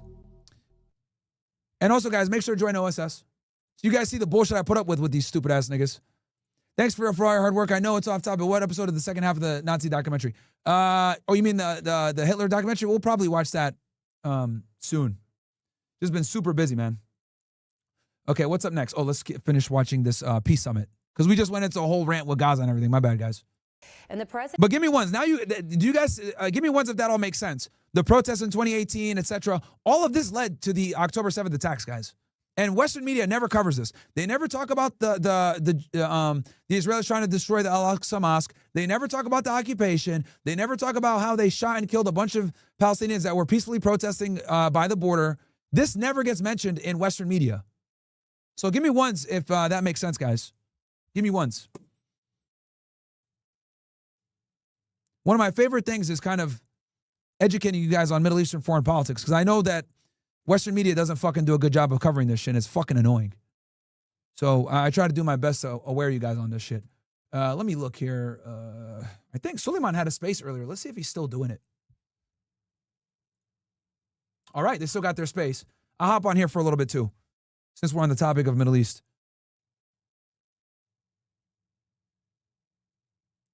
Oh, Sneako's calling me? All right, let me hit him real fast.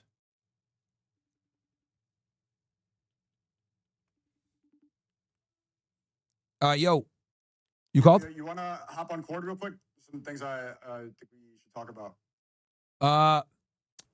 I'm covering the Middle East right now. Is it like on the Middle East or some other stuff? It's not on the Middle East. It's about I'm gonna mute for a sec. Hold on. Do you want me to mute my mic too? They can hear you. Yeah, mute real quick. All right, chat. Hold on a second. I'm gonna mute my mic real fast. Okay, guys, give me a second.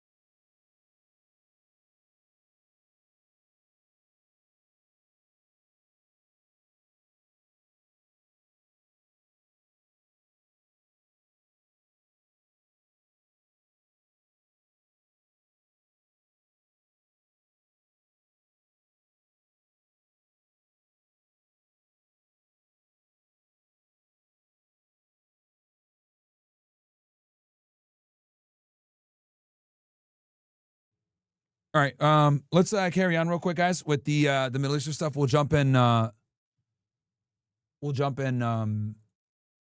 this Twitter space. Well, let's let me see here. We'll finish watching this, and I'll jump in there.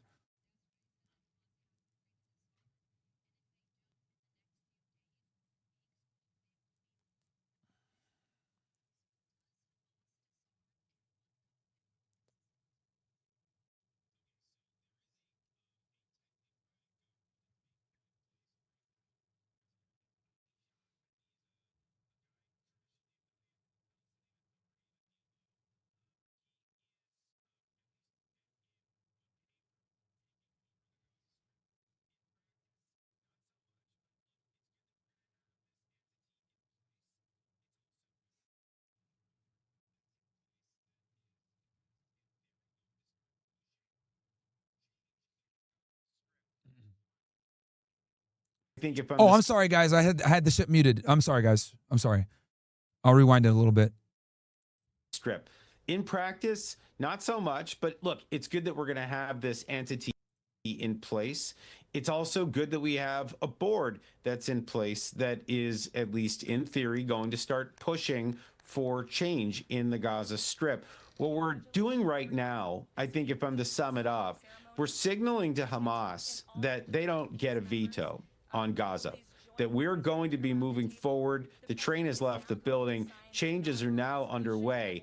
There's nothing that they're going to be able to do to stop that process. I think that's the right message. Now, how does Donald Trump back this up with an attack on Hamas? He's doing it basically through the Israelis. The Israelis are ready to do it, but if they go back in and take out the rest of Hamas, what's in 47% of the Gaza Strip, we're not in a time of peace. We're in a time of war. And so there's the paradox, I think, as we look to start implementing phase 2 of Donald Trump's peace plan, which was, admittedly, this was accepted at the United Nations. This was enshrined in international law. So he's got a mandate. But, reverting back to war, if Hamas doesn't participate properly, that'll be a setback, and we're watching to see what happens. And right now on our screen, we are watching all of the leaders gathered behind Donald Trump.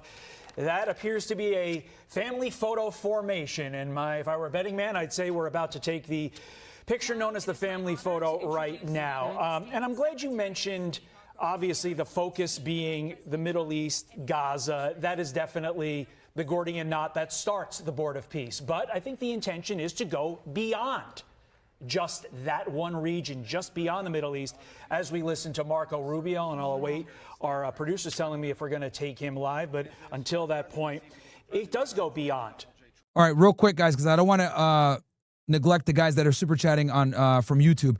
So Master 10 says, Myron, I would like your help, please. My mom and dad are separated over 20 years ago. She lives here and he is in Haiti. In my immigration documents, she says that he passed away in purpose, but he is not. How can I apply for him to come here? I'll be honest with you, bro. Right now with this administration, it's going to be very hard. You're going to need to look into TPS and or asylum. The Keyman says, hey, Myron, a big fan. I'm getting a job soon, and I wanted to know how to spend my paychecks effectively, whether that's buying real estate or other. Save half of everything you make. Keep your expenses low. Greg says, Myron, can you please address the legal situation between Sneako and the Tates? I don't know the legal situation at all, to be honest. Greg says, Myron, I'm in the NG. Do you think it's bad idea for me to wear the Let 'em Cook hoodie and make posts? I want to wear the merch and support. Don't wear it publicly, bro. Like at places where you work and shit like that. I don't want you to get in trouble because that hoodie's viral right now. John Matt says, Myron, I've been watching you for a while. Love the show. Much love, brother. Appreciate you. Our Bungo says, my family moved to Cali in the 60s, and just for my mother, who was a fraud auditor, get defrauded out of our house by the Chinese immigrants used to rent to students. Interesting. California sucks. David Emmanuel, I'm 22, have a state certified HVAC license in Florida. I'm down tons of jobs in Miami, and I think you meant to say done. And sadly, including the infamous Scarface Beacon Hotel where I did the kitchen. I would love to be your HVAC guy advisor with anything home improvement wise. You know what, David Emmanuel? I might take you up on that, bro, to be honest. I might actually take you up on that. Nicola Tesla says, hey, my big support from the Bay Serbia. You're the only real one. I appreciate you, bro. Anonymous says, appreciate all you're doing to protect freedom of speech. I'm trying. Equa Bodman says, just wanted to say thank you, bro, and you changed my life for the better. All of these men need to listen to what you have to say. Thank you very much, dude. I really appreciate that. I really do. Thank you.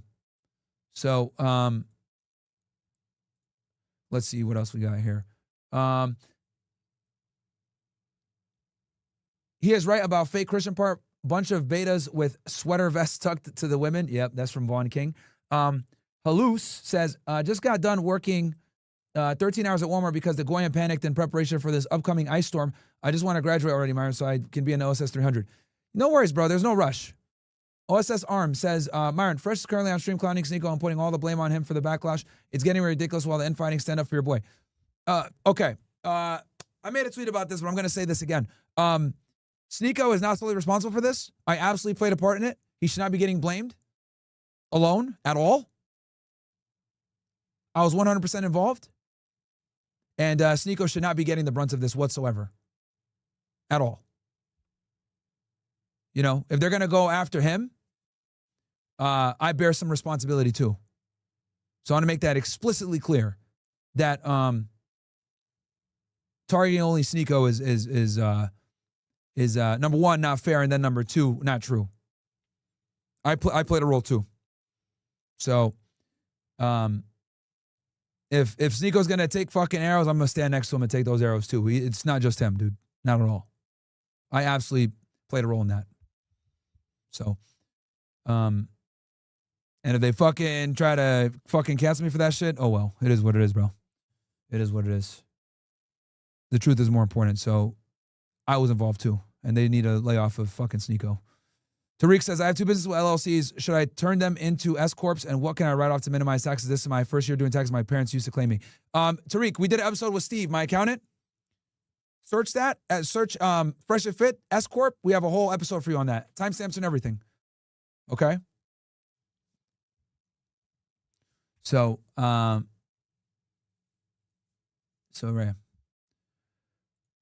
Okay.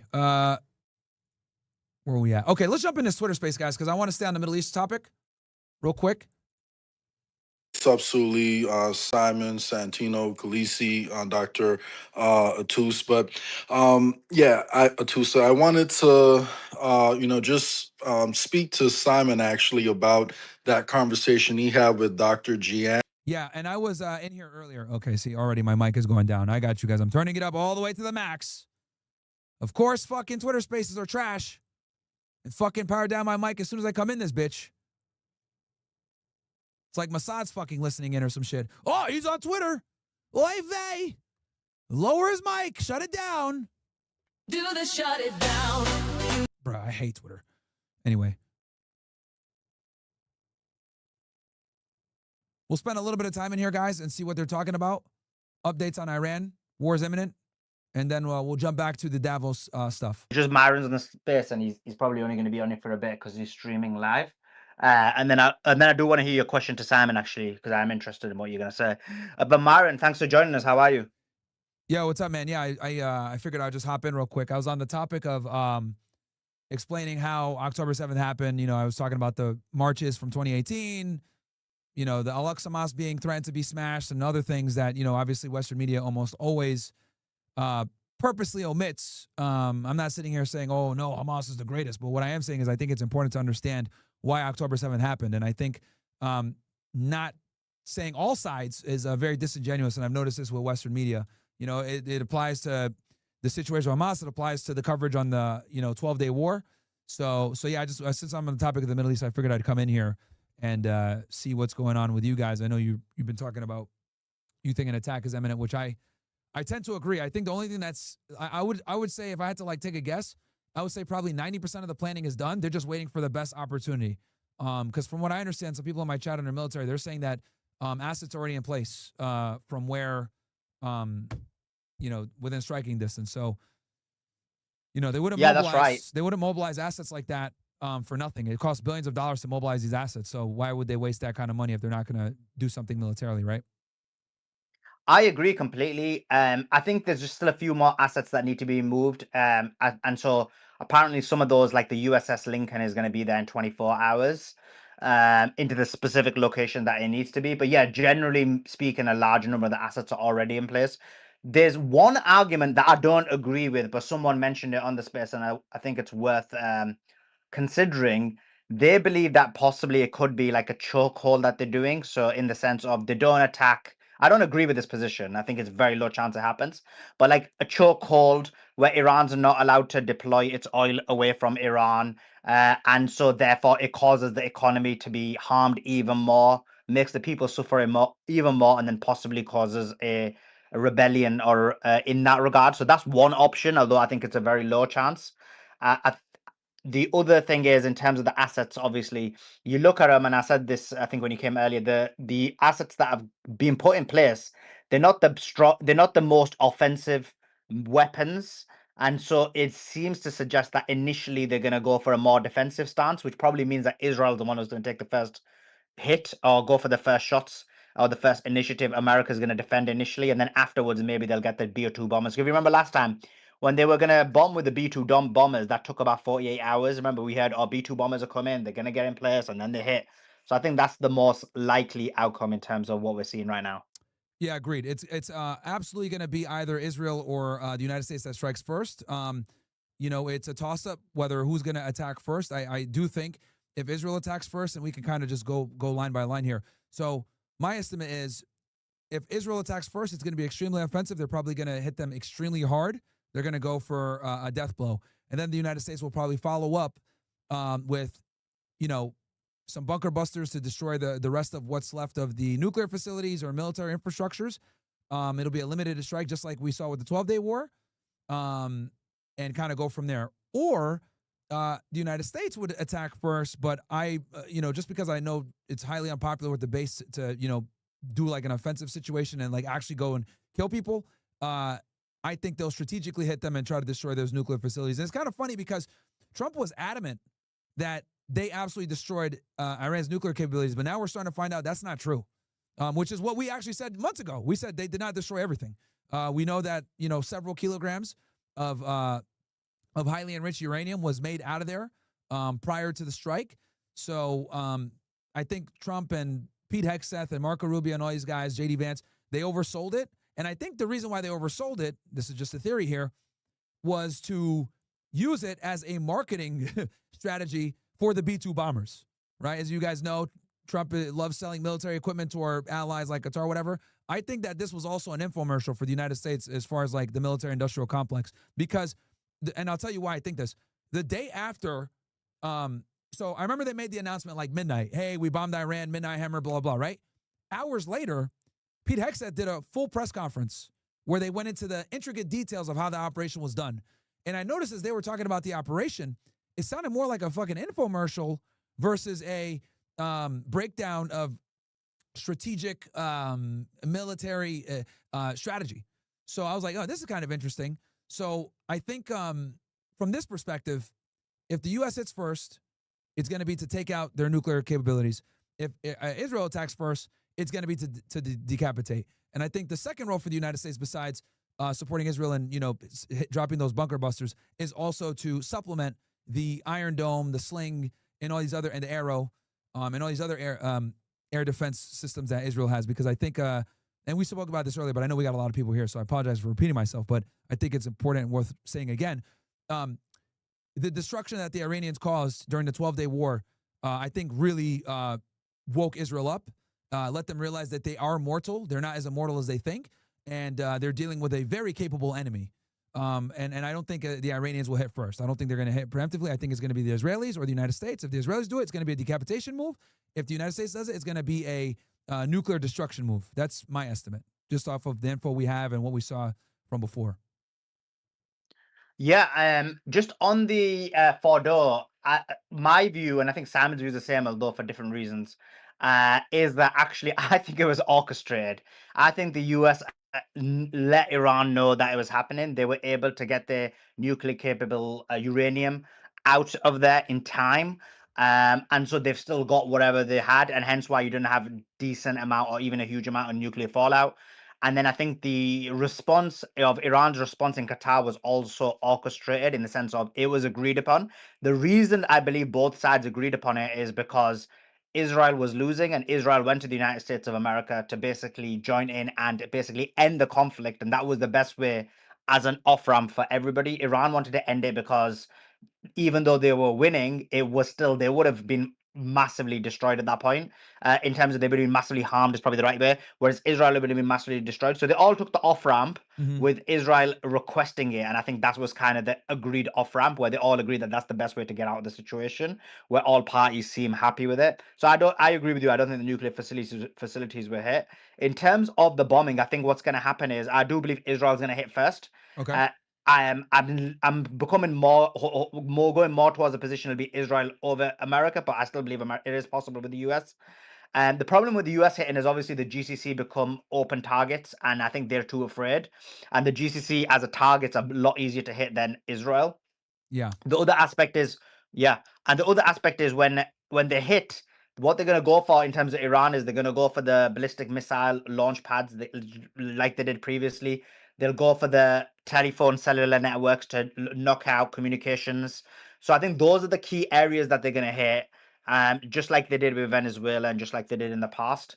Once they hit them initially, and if you remember the last time and the first day, when they hit the the ballistic missile launch pads, they took out maybe 30-40% on the first day because it was a surprise attack which no one was expecting.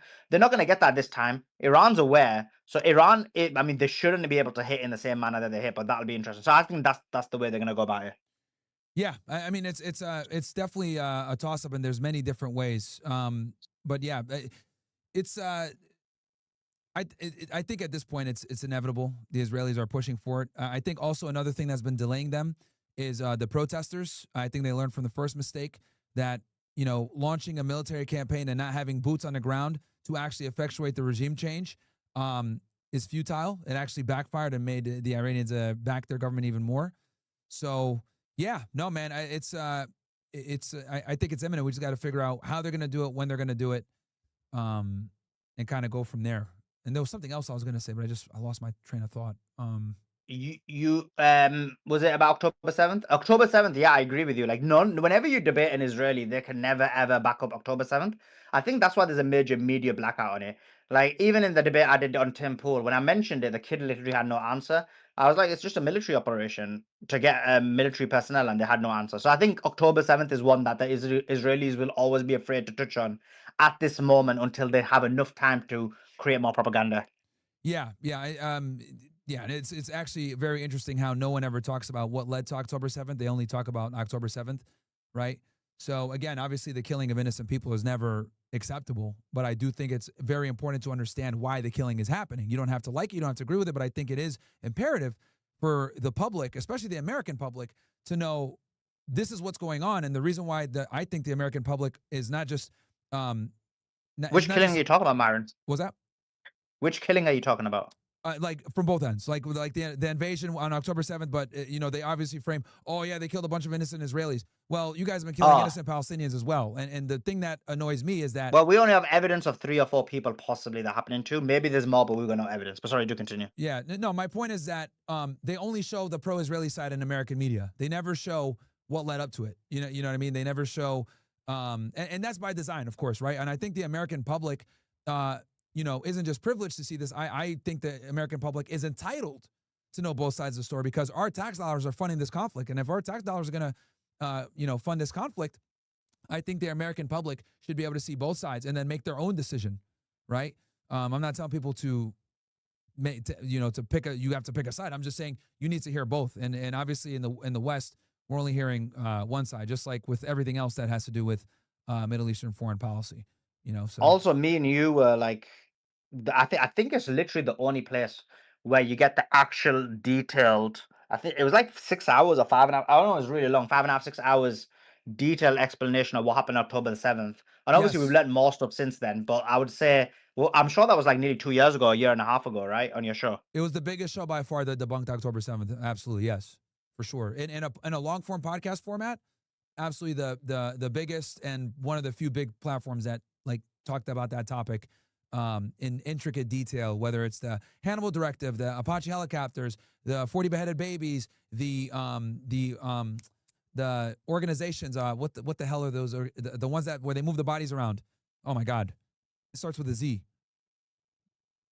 You know what I'm talking about? Remember the organizations, Zaka, like all those organizations. Yeah, Zaka, and then the other one, you know, where their businesses were going out of business, and then they were able to get like $13 million out of nowhere. So like, you know, we covered it from A to Z as to And the fact that lies. Hamas offered to release all the prisoners on Yes. October the 10th. Dude, it shocks me how so few people know that, man. So few people know that. Anytime I say, they're like, you're lying. And I'm like, no, I'm not. Here's the fucking Times of Israel article from a fucking family member of one of the hostages. Here you go. Right? So it's incredible how this never gets reported in mainstream media. And that's obviously by design, right? They don't show the kids getting blown up. They don't show anything. Even Al Jazeera is very clean. I've you know, with that stuff, especially Al Jazeera America. So, you know, I think the American public needs to know the full story. This isn't about picking a side. It's about let the American public see everything and then make a decision. Luckily, we have alternative media like TikTok, Twitter, etc., where people have been able to get access to this information. Spaces like this allow this information to kind of free flow. And if you guys think that we're crazy, everything we said back during the 12-day war is right. We called it that Israel's getting fucked up. We called it that the nuclear, oh, that's what I was going to say. Bam. Okay. We called it that the nuclear capability wasn't going to be completely destroyed. Now, when it comes to nuclear stuff, and this is one I want to talk about before, I think that not only did the Iranians move this highly enriched uranium out of Fordow and other places prior to the bombing, I think that they've probably been secretly building and or at least getting to the process of being able to create a crude nuclear warhead from a deterrence perspective. I would not be surprised if they've been doing this. Many analysts have come out and said that Iran has the capability of building a crude nuclear bomb within a few weeks up to a few months. So I think they've had quite a bit of time, and I would not be surprised if they didn't rush order making some type of crude nuclear weapon from a deterrence perspective. That's what I was going to say earlier. I forgot about. Yeah, I think if Iran hasn't got nuclear capability, then that's a big flop that they've, you know, that's a big flop in Iran. It's the only thing that keeps you safe. I mean, exactly. You know, you look at like a country like North Korea, who we've had long-standing tensions with, right? You know, we're talking about, you know, Trump and him going back and forth with the red button and stuff like that. The only reason we haven't fucked around with Korea, North Korea, is because they have a nuclear bomb. Like the only way, really, and it sucks to say this, but this is just the truth. The only way to protect yourself in a multipolar world is you must have access to nuclear weapons. Like, otherwise, the United States and Western countries are going to fucking roll you over. So I also think besides Iran trying to rebuild their air defense on top of being able to move some of their nuclear, some of their uranium out, I think all of these factors, I'd be shocked if they weren't trying to construct some type of nuclear bomb. It would be downright 50 IQ to not do it. Because at this point, I think it's the only thing that's going to be strong enough of a deterrent to make this United States and Israel think twice before striking. The issue they've got is they've obviously got a religious fatwa that basically bans nuclear weapons. I mean, I personally think they should just do it anyway. But that being said, I think it's a gross mistake if they go ahead and do it. Yeah, I think they're still building it, bro. I think the fatwa is kind of like just maybe a theological excuse. But I think, you know, and the thing is also for those that are listening in, like, let's be clear about this. The Iranians were totally willing to give up their nuclear program since under the JCPOA with Obama, right? The only reason that they started ramping up uranium production, or sorry, enrichment, was because Trump and Pompeo, who are owned by the fucking Zionist lobby, they pulled out of the deal. And not only did they pull out of the deal, they made the IRGC organized foreign terrorist organization, which led to crippling sanctions. So, you know, they're looking like, okay, cool. These guys want to put us on the FTO list. They want to sanction us, etc. We're going to start enriching again and create a bargaining tool. And that's kind of what happened. And then what does Trump do? You know, fast forward a couple of years, he's trying to do the same exact nuclear deal that fucking Obama proposed almost 10 years ago. So, you know, some people say, oh, well, that was just a delay tactic. It was a sleight of hand. Well, you know, no matter how you kind of come at it, I think the bottom line is simply this.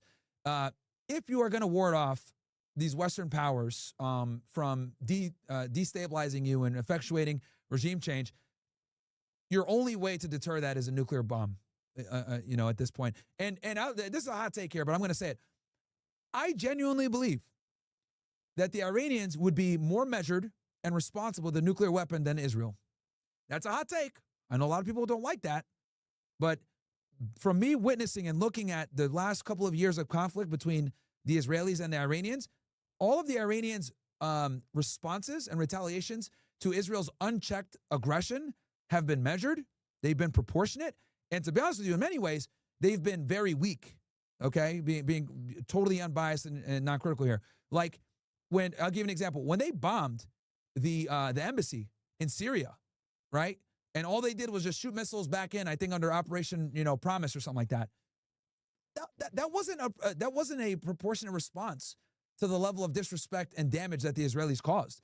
But the reason why the Iranians went a little soft is because they understand that going too hard would invite the United States. And I think that's a big part of the reason why Netanyahu did that operation, was to kind of, goad them into attacking them very hard. So I would say from my just watching and analyzing the past 2 years of conflict between the two nations, I would argue that Iran is a far more reasonable and measured power than the Israelis are if they were to have nuclear weapons. Yeah, Myron, I mean, vehemently agree with you. And the evidence of your point is just look at the actions. They've not attacked Israel, whether it's in defense. They've never attacked anyone unless it's in defense. Even now, US is bolstering up defense right in front of them. It's quite clearly what's going to happen. If there's any evidence or claim that one would be, one would have a strong argument for a preemptive hit, this would be it. And yet they're just waiting and waiting to be struck before they strike back. So I think what you're saying is extremely accurate in terms of Iran being a lot more responsible with nukes. And to be honest, my opinion is that literally everyone should be allowed nukes or no one should be allowed. Really, no one should have nukes. It's one of the most evil, demonic weapons that there is. But that being said, there should not be a situation where some are allowed them and basically have autonomy to act in the manner they do. And if you don't have it, it means you can be invaded. It means your resources can be stolen. It means you can be killed. It means you can be harmed. It means you can be sanctioned. All of the, well, I know North Korea is still sanctioned with nukes, but that being said, all the rest of it, so it's like nukes are actually like the great equalizer. But Myron, I got another question for you. I just want to add one more thing to that. Oh, sorry, yeah, I want to add one more thing to that, because I know there's probably people here, right, that are saying, oh, look at this shit. These guys support Iran, blah, blah. Let me be extremely explicitly clear about this. I am indifferent to the situation. My only real concern here is I know inevitably we're going to get dragged into this conflict. Now, if I know that we're more than likely inevitably going to be dragged into this conflict, it behooves me to understand both perspectives and actually understand Middle Eastern foreign policy, which a lot of, I call them American tards or MAGA tards, don't get. They think Iran bad, Israel good, no matter what. I don't take a side here. I'm just looking at this objectively. And realistically speaking, let's also be honest with the dark history of Israel's nuclear program. Israel's nuclear program is 1,000% illegal. They stole the highly enriched uranium from us. They went against John F. Kennedy to get their nuclear program. They threatened their nuclear program and forced us to come in and save them during the Yom Kippur War. So the Israelis have proven to be rogue, cavalier operatives when it comes to leveraging their nuclear program. And not only that, but their nuclear program to this day is still fucking unacknowledged. They're not a part of the NPT. They're over here complaining about the Iranians trying to get a nuclear weapon when in reality that's to curb Israeli aggression. So my thing is, if the Israelis are going to sit there and have an illegal nuclear program that they fucking stole from us, by the way, who the hell are they to tell the Iranians that they can't have nuclear weapons? And this is what no one wants to hear, right? Any Zionists or any of these super pro-Israel people or, anybody that, one of these MAGA tards, if you're a red-blooded American, right, and you believe in the Second Amendment, you believe in the right to defend yourself, there is no fucking way that you can justify or rationalize that the Israelis have access to nuclear weapons that are illegal while the Iranians don't have access to them at all. I think every country should be able to practice some level of sovereignty, and this is why I'm so big against intervention, because now, if this thing does escalate to some type of nuclear warfare, we're going to be on the fucking hook. And I don't trust the Israelis with a nuclear bomb. They've proven to show that they will do anything and everything to protect themselves. They truly are Israel first. And we need to take that same level of selfishness and apply that to our foreign policy. And this is what's been incredibly fucking frustrating to me, because the Western media doesn't show this. a lot of Americans don't understand this. And for the idiots that are somewhat aware, they'll say some stupid shit about like, oh, you're an IRGC sympathizer or some other bullshit. No, dumb fuck. I am properly looking at the entire chessboard and analyzing what's going to come. And to properly assess the chessboard, you must know the history. You must know the region. You must know motives. You must understand the weaknesses and strength of both parties. So this is why I think spaces like this are so fucking critical, because I guarantee you, we have well over 1,000 people in here. They're probably hearing this shit for the first fucking time. They're probably like, what the fuck? Like, well, I've never heard this. And that's our job, is to provide this information to you guys. But yeah, I know that's a very unpopular position with the whole nuclear thing. But when you actually look at the facts and all the circumstances that led me to give that conclusion, it's a completely rational one. I think every country should be able to exercise sovereignty. And if a rogue state like Israel, who has an illegal nuclear weapons program, can do it, I think the Iranians should be able to defend themselves too. Yeah, for sure, for sure. The only thing I'd add on that is, for me, not just like America or UK, just from like an ethical perspective, we want peace in the world, and I want peace in the world and in the Middle East. And there's only one nation that is an impediment to the peace in the Middle East without people losing lives, with havoc, and that's Israel. And I think anyone who goes against Israel is basically going against that destruction in the Middle East, in addition to, as you quite correctly said, the occupation that they've got over America and the UK and the wider world, and the harm they're causing. Sorry, you're gonna say But something? Myron, I wanted to ask you. Yeah, sorry, Myron. I wanted to ask you. There is a few more questions for you, but just on this, I think we were talking about it just before you dropped off. Was about the I know you've done it. I don't know if you already covered it on your stream or not. But I wanted to ask your view about, because I know you were going to cover it because I saw your thumbnail. The Candace Owens TPUSA. So I know you've got a very good relationship with Candace Owens. I know you've got a good relationship with the TPUSA people. When we went to Amfest, you were literally hounded by people getting a request for photographs every few seconds. It was you like the most, I would say, popular person there by a country mile.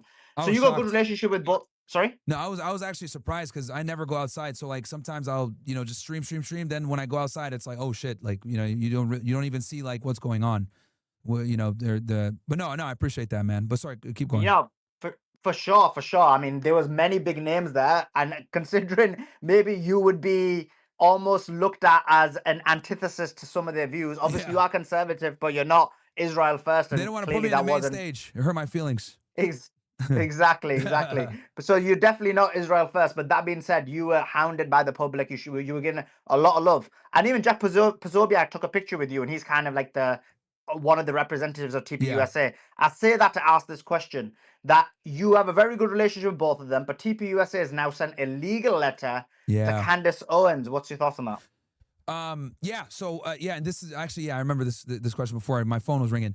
So my take on that, I'm going to cover this also on my stream. But I saw this coming. As soon as this alternative narratives or speculation of other things or some nefarious stuff was going on, as soon as that stuff started to come out, I remember I watched an episode of on the Charlie Kirk show, and his team basically said straight up, like, if you say anything that undermines us or implies anything illicit, we are going to come after you legally. And I think they only said it a few times, so it didn't really like hit the news feed like that. But I knew back then that they're gonna come after people. It might take a month, it might take 2 months or whatever, but they're gonna collect information, slowly gather piece of evidence, and start serving people where cease and desist. So I as I anticipated, it's happening now, and this is actually a very big reason why I stayed out of the whole Charlie Kirk theories situation, because I knew this was coming, dude. I just knew it was coming. So yeah.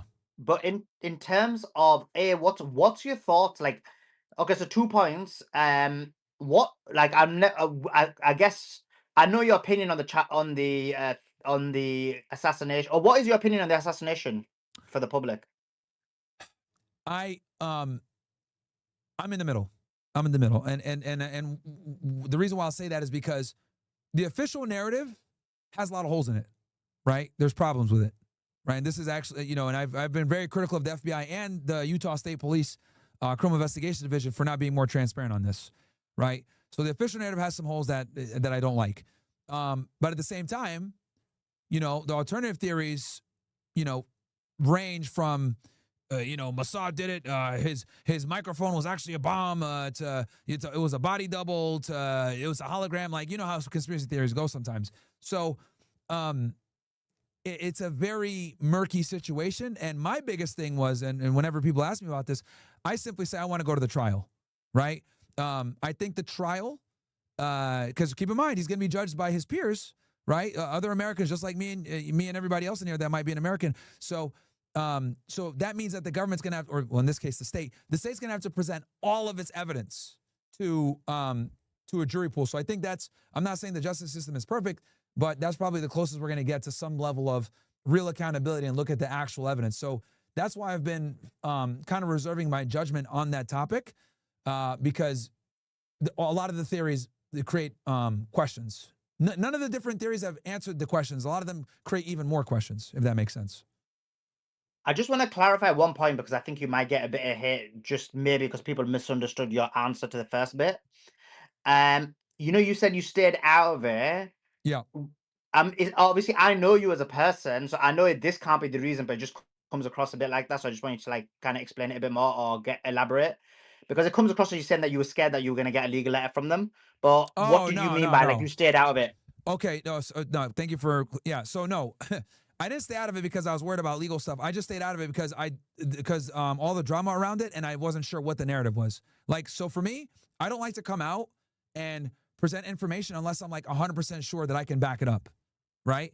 So I appreciate you asking me this question. I didn't give a shit about the legal stuff because I wasn't gonna go into it anyway. I just knew, because I saw a lot of people getting a lot of views on this stuff, I just knew that they were gonna start serving them legally. I knew that. So, but even if they weren't serving them legally, I wouldn't cover the topic anyway. So yeah, thank you for allowing me to make that distinction. Let me be explicitly clear about that. Whether or not they were going to serve cease and desist and sue people is irrelevant. I just didn't want to cover the topic because there's such a huge variance between everything. And me just being a former law enforcement guy, I can't in good faith entertain some of these theories. And to me, I looked at it like, I'm going to wait until everything comes out and I'm going to go to the trial. That was my approach to it. But the suing and the cease and desist, that had no fucking bearing on me covering this or not. It had more to do with wanting to see all the facts. Yeah, I knew that. I just wanted to, because I knew how it came across at the beginning. No, I appreciate in that. terms of, we got some smooth brain retards in here, so we always got to make it, retard proof. So I get it. For sure. And by the way, I agree in terms of what you're saying. Again, in case people are saying you play in the middle ground, what you basically mean is whatever position anyone holds, largely speaking, everyone's speculating. Everyone's speculating about what's happening. Everyone's like, it could be this, it could be that. And so what you're saying is, based on your background as law enforcement, you're not really into the speculation aspect. You're just looking at what's a concrete fact and what's not, is basically what you mean, right? Yeah, and when people, make this claim of a fence sitter or some shit like that, let's be clear. It's one thing to be a fence sitter when it comes to your political affiliation or your views on culture or something like that. That's one thing. But we're talking about a criminal fucking case here, right? So from my training, my experience, right, the first thing they teach you at the academy is you write your reports in a way where you're not saying that the person's guilty, but you're going to present the facts in an objective manner, and then it's the reader's job to come to the conclusion that they're guilty, right? Like you're the fact finder. Every police academy, every special agents academy, whether it's FBI, DEA, whatever, they drill this into your head. You're the fact finder. Your job is to put out objective reports, present it to the AUSA and the prosecutor, and then it's on the person that reads the reports to make the assertion like, oh yeah, this motherfucker's guilty. It's not your job to say that. You just present all the evidence. So I've kind of applied that mindset and that mantra to my analysis of big criminal cases in the United States. So that is why I'm waiting until all the information comes out. And I want to be explicitly clear about this too. There's a big difference between speculating and or waiting for evidence to come out in a criminal investigation versus being a fence sitter when it comes to foreign policy, when it comes to the economy, when it comes to abortion or this other stuff. Because these things are a bit more solid where you could take a stance, right? Because a lot of times it's hinging on your morals and other things like this. But when it comes to a criminal investigation, the United States was founded on the principle of innocent until proven guilty. So, based on my background, I apply that same lens whenever I'm looking at criminal cases. I'll give you a perfect example of this right now for you guys. So everyone came out and said Diddy was guilty, right? And I was like, well, you know what? The evidence does look a little bit weird. let me go to the trial. Holy shit. The guy got charged with human trafficking, you know, being a violent abuser, all this shit, right? And he was getting charged under RICO, right? And for those that are unaware, RICO is basically, you know, pattern of racketeering activity, and they use sex trafficking as one of the prerequisite crimes, right? And then he like firebombed Kid Cudi's car, so they used not extortion, the other fucking. Well, regardless, you need two main crimes, right, over a period of time to charge a RICO case, right? So as I'm there sitting in the courtroom, a lot of things were debunked that were lies. A lot of people were saying like, oh yeah, you know, Diddy was over here having, you know, these parties and these freak-offs. Well, the truth actually is they were private. He would hire a male escort. They would come in. They'd have sex with Cassie. He would be sitting there watching. And it was never more than like those three or maybe two guys doing this. It wasn't the same thing that people were thinking about where it's a party and everyone's just doing an orgy, whatever, right? And then on top of that, when Cassie gave her testimony, there were a lot of holes in her story. And not only were there a lot of holes in her story, a lot of the sexual conduct was consensual by her own admission, right? And then when the defense attorneys for Diddy's team, he had very good attorneys, when they cross-examined Cassie, they made her lose a lot of credibility. And not only did they make Cassie lose a lot of credibility, they went after the woman from Danity Kane. They went after the Mia girl, who was one of his assistants that, you know, made accusations that he was raping them. And quite frankly, this is why he was found acquitted of the sex trafficking, because the defense was able to really make the witnesses look like shit and show that they all had personal reasons and things to gain from this criminal investigation. A lot of these women that testified also had civil lawsuits against Diddy. And a bombshell that came out, and I'll never forget this when I was sitting there in the trial, Cassie got like a $10 or $20 million settlement from the Intercontinental Hotel. Well, no one had reported this. So I guess Diddy's lawyers had been doing some snooping, and they found out that she had this settlement. So they asked her a question. Hey, you know, are you currently in the process of any other like legal processes? And she was like, no. I was like, okay, well, is it not true that you recently accepted $10 million, or you just settled with Intercontinental Hotel for $10 to $20 million? I forget the exact number. And she said yes. And the whole fucking courtroom was like, oh shit, right? Because this was not reported anywhere. So little things like that, you know, well, actually not little things, but significant things like that always come out during the trial. So, and that's why Diddy walked. That's why he only got a couple of years. They only got him on the interstate transportation of prostitutes. They couldn't get him on the RICO. They couldn't get him on the conspiracy because the witnesses weren't credible. So, you know, trials are so effective at figuring out the culpability of the person being charged and the character of the witnesses. For sure. Another example of that is Johnny Depp. Everyone thought he was guilty until we heard that he even was guilty in UK. But then when you saw the trial in America where the world was able to see it, people had a totally different perspective from it. So yeah, I get what you're saying there, Myron. Dude. So that's why I always reserve my judgment. The Diddy case was very, you know, and I kind of knew this anyway from being in this world, but like going back to the Diddy case and like kind of putting my old agent hat on and watching the trial, I was like, yeah, this is why you can't jump to conclusions, because everyone thought Diddy was so guilty. Everyone thought he was running around and, you know, raping Justin Bieber and going nuts and having these orgies. Like, nah, man, this really comes down to this. Diddy is a pervert that paid for escorts from New York to come down to Miami or to LA to have sex with his wife so he could watch it. He basically went to jail for paying for flights for escorts, and that's how they got him on interstate transport, which is obviously a very embarrassing and retarded reason to go to jail. But a sex trafficker with this whole elaborate conspiracy or whatever, they absolutely did not prove that in court.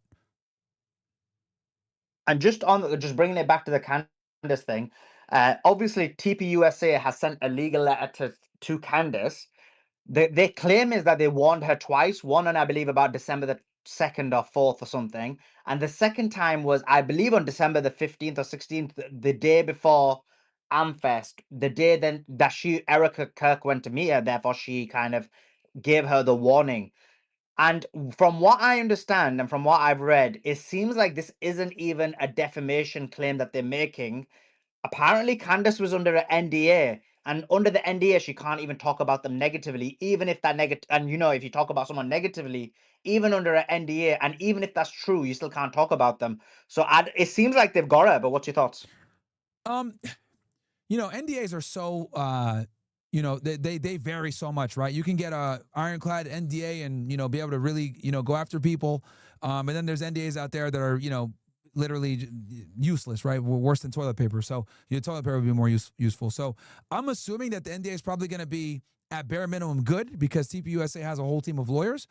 But who knows, man? Who knows? I think there's, I mean, I think a big reason why Erica also met with Candace was to establish malice. So in the United States, right, defamation is it's a high burden if the person's a public figure, right? So if you say something about someone that's famous, that person that's famous, if they decide to sue you, they need to not just prove that you defame them, but you defame them purposely and intentionally with malice. And I think from the Erica, and obviously I'm just speculating, but I'm thinking from the Erica Kirk and TPUSA perspective, a big part of her meeting with Candace and their strategy was to tell her, hey, this is what it is. And then if she says anything that kind of falls out of what they had told her, they're going to use that as ammunition to substantiate the critical element of the offense, which is the malice. That's why I think she agreed to meet with her. That's why I wouldn't be surprised if there were lawyers in the room. And that's why I think they're going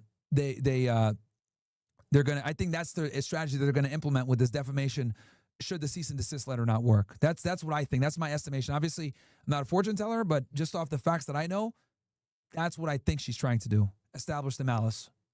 I agree with that. For the defamation case, for sure. That's yeah. In America, dude, it's so hard to sue someone for defamation. It's like if you're a celeb and you sue someone that's talking shit about you, it's a very high burden of proof. Cardi B, right, had to have an overwhelming amount of evidence against Tasha K.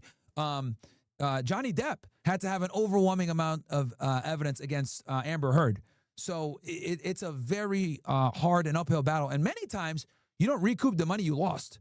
You're literally just fighting to clear your name, and you're going to go down tens of thousands, if not millions of dollars to reclaim your name. And who knows, because that narrative might not even go out there, right? Like people might just say, oh no, this is that guy that got accused of grape. And then it just ends there, and they never found out that you actually were found not liable. So it's just a very sticky situation when it comes to defamation and celebrities. No doubt about it. And the cost is unbelievable. So I've actually been involved in the sense of done defamation cases both in the UK and the US. There is a huge overlap. Obviously, as you're quite right in what you say. There's a higher burden of proof when it comes to celebrities in the United States of America. But but it's slightly cheap in the US in terms of defamation, but both are extraordinarily expensive in terms of both cases. This is going to cost Candace a lot of money. Like if this goes all the way to trial, you're looking at $300,000 to possibly even $500,000. If you're looking for more expensive lawyers, even more. In the UK, that's the minimum. It could even go to like $850,000. For example, a guy called Mohammed Hijabi, he lost $850,000 just on the legal costs of shit. Douglas. He sued somebody? He sued Douglas Murray and he lost. And so Douglas Murray's legal costs and the harm costs end up totaling £850,000, which is about $1.2 million. And that's just and in the UK, the cost in terms of reputational harm or damages is always extremely low. Actually, the biggest cost ends up being legal costs that you got to pay.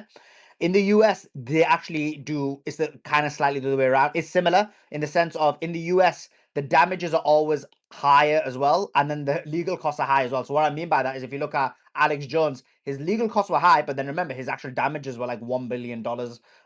So it just, in the US, the damages always be higher. But in terms of the court cases, there's a huge amount of overlap. I like managed cases in the US and in the UK in that regard. So you're right in what you said, 100%. If they do defamation case, the problem they can have with defamation cases, and I think it's a bit more complex, is she's going to probably have a decent amount of arguments because you'll have to look at what she said and we'll have to go into the details of what she said. But the question mark becomes, would a reasonable person come to that conclusion of what she said? And I would say some of the points made, you would argue reasonable people did do that. I mean, the vast majority of people agree with her. And then that's one aspect, and that's why I thought the NDA aspect is probably going to be stronger, because if you know about Candace Owens, she was under a major NDA with the Daily Wire as well, and because of that NDA, she actually never spoke out against them, and she fulfilled that NDA. And it's only when Ben Shapiro spoke out against her that then, based on the NDA, allowed her to speak out against him. Because I know for like a year, 2 years, she was never allowed to speak out against them. Yeah. So she strictly followed that NDA. Whereas the TPUSA NDA, she's not followed it. Now, I believe she said in a show that the NDA was defunct after Charlie Kirk passed or something like that. Or apparently it was a certain date that it was defunct, but apparently it wasn't. So I think that's where the complexity is going to come. Yeah, and that's interesting because, you know, Candace is, you know, I've met Candace on multiple occasions now at this point. She's extremely sharp and intelligent. So I just don't see her, you know, making these videos or, you know, like talking about this topic without being 100% sure that this NDA is going to come to bite her back. You know what I mean? Like, I'm sure she probably sat down with a lawyer, you know, went through it meticulously, you know, and was able to formulate a strategy on how to cover this without violating that NDA, right? Because keep in mind that, you know, Brigitte Macron is suing her. I know Daily Wire is suing her, etc. So she's no stranger to lawsuits showing up at her front door. So I do think, and then obviously just because I know that she's a smart woman, I do think that she probably more than likely looked at that NDA extremely hard before she even went down this path of covering this thing. Or she uses certain phrases to ensure that she's not held liable. And I know she says things like, you know, hey, well, it could be this. You know, what's your thoughts on this? Hey, this looks like this. You know, she did a really good job of not being like definitive in some of the episodes, which I think will come back and help her. So we'll see what happens, man. We'll see what happens. But I just don't think Candace didn't go over this NDA or wasn't aware of it before making these videos. There's no way. And from my understanding, and obviously correct me if I'm wrong, or even the audience, that Candace hasn't revealed the entire legal letter that was sent to her. She kind of just read off certain bits. Exactly. Is that right? Or did she release the whole one? I don't know if she released the whole one, but I do know that she showed some parts of it. I don't know if someone here can confirm for us or anything like that, or in my chat, guys, can you guys tell me if she dropped the whole thing? So, and that probably, if she didn't, it's probably a strategic reason. Because normally Candace will put everything out for transparency. So if she didn't put it out, probably a legal reason and strategy for that. So Candace is very smart. I agree.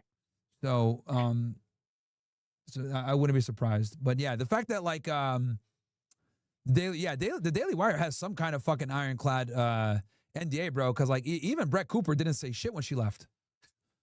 You know, it was like to this day, I still don't know really what the fuck I know she kind of like flirted with it a little bit when she went on Sean Ryan's show, but like I still to this day don't even know the real reason she left. Like I think it was like I speculate it was something like maybe had to do with money or creative control, but yeah. Yeah, I agree. Daily Wire has got some concrete NDAs for sure. They really do keep their people under wraps. Well, people forget that Myron, Shapiro's a lawyer too. He went to Harvard. You know, like who is? Shapiro. Shapiro's a lawyer and he went to Harvard. Like, you know, we can make fun of Shapiro all day. I know you sound a bit anti-Semitic there. Yeah. Well, I'm actually going to give a compliment for once. You know, we can disagree with him on foreign policy and being a Zionist and everything else like that. But one thing we can't take away from him is the guy is smart. He's not stupid. So I wouldn't be surprised if he wrote those NDAs himself. Yeah, possibly. So Myron, I've been getting a lot of views on your shenanigans at the start of your stream. What are you doing tomorrow so I can get another few million views? Hey, I think I'm done with the Clubocaust coverage, man. I just had to do that to let people know that, you know, these motherfuckers can't stop us, dude, because it's so annoying how they try to bully and berate and, you know, use these fucking shame tactics. I heard that they're taking the people to the club to like a Holocaust museum. Like, bro, this shit's starting to get out of hand. It's retarded. So, you know. Are you going to go, Myron? Yeah, I'm gonna dip out now. But no, man, thank you for letting me get. No, I meant, are you gonna go to the Holocaust Museum? Oh no, hell no, bro. I'll never go. They fuck them. Exactly. I'm never gonna go, bro. Like, you can't apologize to these people, dude. Like, you literally can't. Never. Like, apologizing to them is like will never help. They're only gonna make you look worse, and it's like, nah, dude, fuck them. And I think if anything, right now is the best time for us to stand up against them, dude, because people are waking up. So like, you know, before people would be terrified of this topic, but like now that more and more people are waking up to this issue, I think it's never been better to stand 10 toes down and tell them fuck off. Well, the thing is, the problem you have, and this is just not with them, but it's with everyone, is when you apologize, they don't want an apology. They want humiliation. Like, you'll Yep. apologize and they'll want you to apologize 10 times more. And now what's happened is, because everybody has woken up, the Great Awakening's happened. You apologizing to them makes you look weak, Yeah. and actually makes you look fake, and it makes you look like you sold out. So actually, in the way now, it's actually more beneficial. Like before, people were thinking, oh, calculation, like I'll apologize and maybe this won't happen, that won't happen. Maybe people will, I won't lose my career. But now it's the other way around. You actually could lose your career by apologizing to them. Yeah, no, it's absolutely. Man, it's definitely very annoying, especially since they own Miami Beach, dude. But you know, I don't care what the fuck they do. But let me let you guys go. Thank you so much, bro, for letting me come in. I hope I didn't yap everyone's ear off, and if I did, Nah, everyone enjoyed it. I appreciate you coming on. We always appreciate you coming on, and I'll see you when I'm in Miami. I'm in Tampa at the moment. Nice. Yeah, I had to come in, bro, because the first time I came in, those women were talking, and my head was hurting, bro. Oh my god. So holy shit. So I hope that you guys enjoyed that. So I'll see you, bro. Later, guys. Appreciate it. No worries, Thanks man. for coming, Myron. Peace. Okay, that was a good space. Give me 1 sec, guys. I'm going to adjust my microphone real fast for y'all. Or should I just keep it like this? Guys, should I just keep the mic like this? Is this good enough for you guys? Is this good like this, or should I adjust it? I'll just turn the volume up. Right now, I'm sitting at 65 dB. Maybe I'll bump it up to fucking 70. Maybe I'll just keep this shit like this so I never have to fucking change it again with this goddamn Zoom shit. Is this good the way it is, chat? Is this good right here? Like this? Does it sound good? You guys are spamming me in the fucking chat. Give me ones if the mic is good, chat. Give me twos if it's not good. But I'm thinking about keeping it at this level forever now, because so I never have to fucking adjust it again. It could go up. I got a 75 dB right now. What about now? I got a 75 dB almost all the way to the top of the fucking fader. And I got my OBS shit. All right, all ones. Okay, awesome. Okay. Let's see what's going on here. You guys are fucking spamming me this shit. People went at him hard for saying it.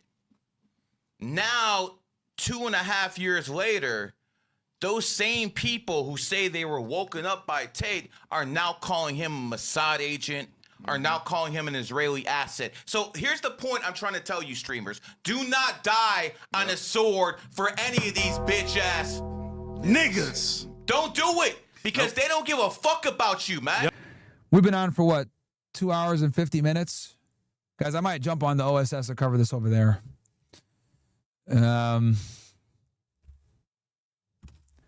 Is Sneako still live? Oh, they squashed it? All right. Did they squash it?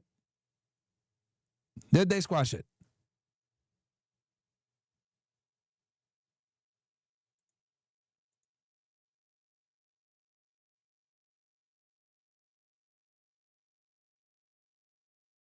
Now I got retards saying the mic is bad.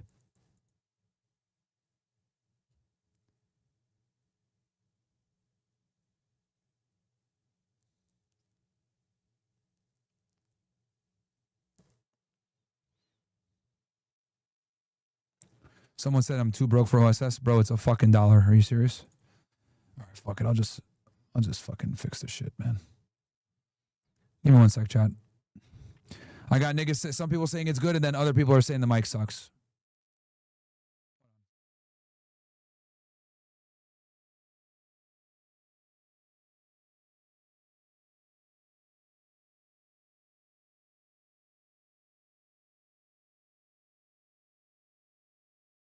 All right, test. All right, this should be way better now. Oh, hold on.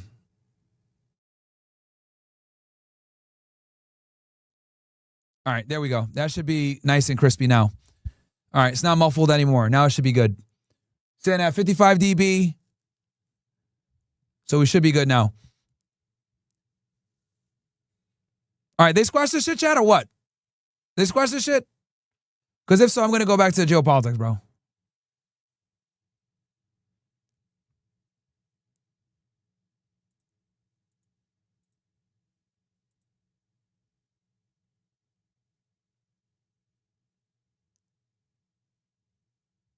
fuck are you guys talking about fresh sold? All right, I'm just going to read chats, bro. Okay. Desert Joe, it was good before you went to 75 dB. Okay. No fresh, turned it out. Academics just called them 5 minutes ago. Turned it out? What? Myron, I don't know what to do. My nephew is 1% Ashkenazi. That's cool. Nuisance, welcome. Ken Rose, greetings, Fear. Regarding the Nazi occupation of France and women, the best of my knowledge, these were found to be collaborators with Nazis during the occupation. I'm glad I didn't stay in the Navy, being at sea for months. Ken Rose, $5, appreciate you. I'm glad I didn't stay in the Navy. Okay, I said that again. Fuck, bro, this triangle of fuckery between Sneako, Fresh, and Tate is precisely the reason I left Miami after high school. Yeah, it sucks. Can you run back what military guy said about the fighter jets? Rewind back to the top of the show. HSI Border Patrol got back to me. I just found out I can't trade outside Capital if I take either job, so they won't approve that same outside work approval had with HSI. Yeah, you got to live within 50 miles. You're a great dude, bro. Never changed. Thank you, Red Pill Clippers. Sabrina, you might want to tell Fresh that because he's just blaming and hating on Sneako. These are from earlier. Hey, Myron, lots of ladies joining OSS these days. Maybe one day we could do a male-female poll. Maybe we can, yeah. Tariq, I have 2 businesses at LSU. Should I put them? Okay, I think we're caught up. Ack and Sneako are calling on Discord. Okay, I'll join. All right, let's see here, man. I don't want to fucking be involved in drama, bro. I'll jump in here and see how I can help chat, but I'm going to tell you right now, guys, like, I don't want to fucking be involved in drama, man. This is fucking gay.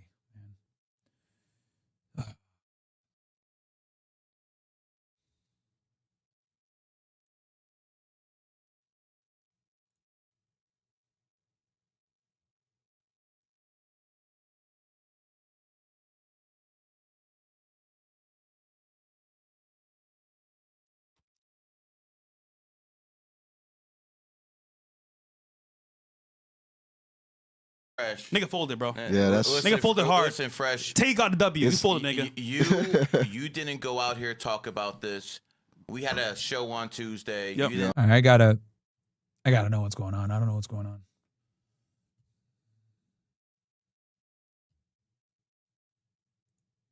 That's some horse. Like they always say that. And yeah, hold on. Yeah, all right. Shit, The only bro. reason why I say that, it's not real problems. Like it's legit not real problems. Okay. All right, hold on. All right. Bro, these niggas dedicate their life to talk about me. Like, No. Hold on. It's really embarrassing. It was Sneako, you're acting like these things are like, I'm not just trying to like be, and I don't know if people think I'm being fake. Okay, for example, and I'm using real examples, right? Yo, what? Myron's my friend. You're my friend. Fresh, my friend. Yo, I remember like, and again, I remember the Miranda thing, right? And I remember I was like, yo, Fresh, you want to do this on camera? He was like, let's do it on camera. It turned into whatever, right? And I don't know. I think things got a little bit odd with us. And we just had a conversation. It was fucking simple.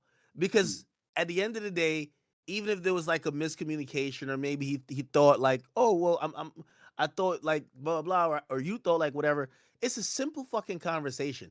No one is stealing from each other. No one's like fucking each other's bitch. It's like these things aren't like, it's not beef. That's what, like, y'all got to tell me something that could be like, oh, that's a good reason to beef with somebody. Because to me, I still don't see why y'all like it's micro issues. It's not Ack. It's not y'all. People type of one in the chat if they see my perspective. It's like people want to beef with me because it's beneficial for them monetarily. Like they want to. He looks so. He's locked in. He's fed locked in. Okay. Look, are there ones in the chat? Okay, my whole chat spamming ones. Let me open up academic chat because it's like it's getting to the point where, you know. Yo, my chat my chat spamming ones too. Wait. Oh my god. Okay, thank you. Let's get this in the. No. I think my kick chat is like mad pro Sneako, like hella pro Sneako. I appreciate. I fuck with the we call the chat niggas, right? Yes, the chat niggas. Yeah, of course. Yeah, shout out to look at that. Oh, it's all Ack. It's all ones. Like I'm glad people are finally seeing through the veil. Maybe it was this. Maybe this needed to happen for people to understand. How you show up in a Nike Tech like you ready to slide today, man? I stole that shit. Give me that. You don't know what to do with that. Give me that shit. Yo, Myron, can you hear us? Yeah, I can hear you guys. I can hear you. Your mic's a little low. Yeah, your mic's a little low. Oh god. Okay.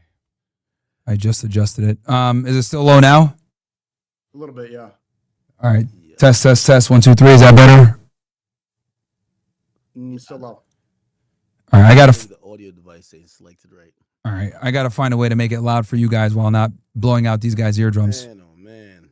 Still a little bit low. Hey, Ak, you got to accept that you're red pill like us. You were Ak was in the van. You guys didn't see him. AI'd him out. He was in there. Hey, well, here's the thing though about like. First of all, I think there's a resurgence of the red pill, but I do think most people who are just they have lived life. I think red pill is like experience, right? It's like an ideology built on experience and kind of like applying that rather than having to go through it yourself necessarily. I always say experience is the best teacher in life, but it gives you the lesson after it gives you the test, right? So like when you kind of have these ideologies, like for example, what red pill is, you could either come to it by going through it yourself. Like for me now, when it comes to like, you know, like say I'm speaking on women, people might think that no, a lot of times I got hurt, I got played. You know what I'm saying? I'm telling you my experience, you know. And then some people are able to see, oh, I see my friend go through this or other people. So I think red pill, it's, you know, I don't necessarily think it's something you need to eat, breathe, and sleep. It's just something that you should be aware of. It's just the truth, man. That's how I look at it. It's just the truth. Yeah, Myron, your mic's so real low, bro. Yeah, because on my end, it's loud on my end. I got to figure out it's Discord then. All right, let me. Yeah, it's Discord. This shit is. Go to your Discord settings real quick. Hold on. Okay, let me. Okay, what do I do? Let me go in here. I think you go to Discord and then. I fucking hate this app so much. And then it's the microphone volume and voice and video within the settings. And turn your microphone volume all the way up. Slider's probably down. Oh yeah, it is down. Okay, is that better now? It's coming up. Keep go all the way. Keep yeah, I put it all the way to the I put it all the way to 100. So is that good now or no? It's still low. I'm doing Indian tech support. Try your mic input on your PC, bro. Bro, yo, Aki, if you got to see his studio, he got like the Batcave in there with 30 monitors and 10 PCs, and Discord is still Bro, it's because these stupid ass fucking platforms, man, they automatically like nerf your mic, dude, because it's fucking nigga proof. So like they make it where any idiot with a fucking Blue Yeti can get on this shit and talk. But like if you got a sophisticated setup, it like powers down your shit, nerfs you for no reason. Let me see here if I can fucking. Yeah, I almost think so. What you might have to is this better? Is that better right there or no? Yeah. I don't think it's your mic input's wrong. It's not set to your mic, it's set to your camera input. Go to your Discord settings and make sure that the mic is set to your Shure mic. Oh, okay. Is this one better? I turned him up too, but it's not his microphone that's picking it up. It has the wrong mic. Is this it right here? Is this good? Okay, now it's too loud. Okay. Let me bring it down. I got you. Bring it down more. Bring it down more. Okay. Yo, you said Indian. Yeah, you're like Neon. All right, this should be better now. Is that too loud or is that good? It's way too loud. It sounds like it's ear rape right now. Bro. Okay. How about this? Okay. Yo, Act, this happens literally every time. Bro, I hate Discord. There's a reason why I don't use this piece of shit fucking app, man. This shit is fucking garbage, bro. I hate this goddamn thing. It should be good now, right? No, it's not good, bro. It's still low or a high? It's way too loud. It's clipping crazy. It's like your gain or something. Yo, how was he busting down doors as a Fed? Like I don't get like this would. All right, I think that might is that still bad? You got it, bro. Is that still bad? Yeah, probably. It probably still sucks. Because OBS is coming in good, bro. Like my audio is really good on OBS. You're muted now, Myron. Where's Bill's at? It's not. It's just your mic input is wrong. Maybe select it to your switcher as the mic and not the Shure. It should direct to your. All right. What about that one? Chat. How's that now? Just go to Zoom. Yo, can you do a 3-way Zoom act pause? It's fine, bro. This fucking sucks. Ack, are you gone too? You can hear me, right? Yeah, I can hear you. It's just Myron, but it's not satire chat. Can Zoom do 3 people or no? Yeah. Test. Look like we're trolling you or something. No, but all right. The Zoom. How's this? Is this better or no? No. No, we could hear you. It's just that it's clipping. So yeah, turn down your gain. Turn your gain down. So it's a possible few options. It's either on that board, it's either in Discord, or if that board goes to a mix. So No, it's I know you Discord, have a bro, because my audio is crispy. Otherwise, it's fucking Discord. This shit is trash. It's only Dude, it's working Discord. for literally. It's working for all of us, bro. Yo, because you guys got nigga setups. Okay, that's why. You guys got the nigga setups. Dude, how is it our fault? Yo, so you should probably just change your when you go to the sound on Discord, just change what the input is, and I did. I got At it least as my everyone's microphone that I have normally. I think the other one was better. I know what I'm gonna do. I got this shit right now. There we go. Maybe. Yo, Sneako, come on, man. Like this He looks like a Fed in a flower van spying on a mob boss. Like this setup is nuts, but Discord just. All right, that should be better, right? Yeah, Not- yeah. Well, I'll take it. Is that better now? Is it loud enough? You're good. Act just raises volume in Discord. All right, cool. Let's go. No, I got it. I got it at 60% right now. I got more juice than I can put. Yeah, we did it. All right, yeah, bro, this is retarded. I'm using 2 mixers to do this shit, and I'm using the Newman here, but whatever. Fuck Discord, man. Okay. Myron, I'm glad to have you here. We were actually just and I'm pretty sure you have talked about it ad nauseum. Same with Sneako. We're talking about the whole thing that is turned into like now. It seems like it's a global political impasse or just like breaking news that people are seeing. Miami Beach mayor is now essentially. It was kind of crazy. I felt like he said, tell me if I'm wrong. It was like, yo, these guys are not welcomed here. And I was just like, I've never had like an elected political official say I'm not welcomed somewhere. It's kind of crazy, huh? Yeah, I mean, this is the tactic, bro. You say something that pissed them off, they give you the call, and then they say, all right, bro, you got to go to Auschwitz or a memorial museum, or else we're canceling you off everything. It's literally the strategy. You know what I mean? It's like that's the game plan. So I was just going over the steps with Sneako on how I saw this thing blow up. Mm-hmm. And so I was saying there's different levels to media, right? You have like the Myron updates, right? Then you have, if it gets a little bit hotter, it's gonna get to like Fearbuck and Scuba Ryan. And if it gets a little bit hotter, you know, depending on what we're talking about, might get to like the shade rooms, and it gets even more hotter. You get to TMZ. Then right after that, you get to like this mainstream media, which is like the CNNs. You get the Washington Post, the Boston Globes, and once it gets there, that's when you get the political officials start chiming in. You get all of these ancillary people who, in reality, they're going to use this as a moment to slam dunk, to advance their political agenda, to be like, hey, you know, we stand with these people. When these issues came up, we showed up and we said we weren't with it and we spoke out. And I thought for a second this was going to stop at Fearbuck. I said, hit Fearbuck. It'll be lit for like a day or two. And all of a sudden it hit the whole totem pole. And now it's national, it's global news. Myron, how'd you take all of this stuff? It's not the first time, man, that I went viral for something like this before. You know, I just didn't think that it would be over something so trivial. You know, because we all know Miami Beach is a fucking shithole, and this stupid mayor is more concerned with dudes at a club listening to some Ye over, you know, what's going on in his sorry ass city. So it's just ridiculous, man. It's just peak outrage tactics, you know?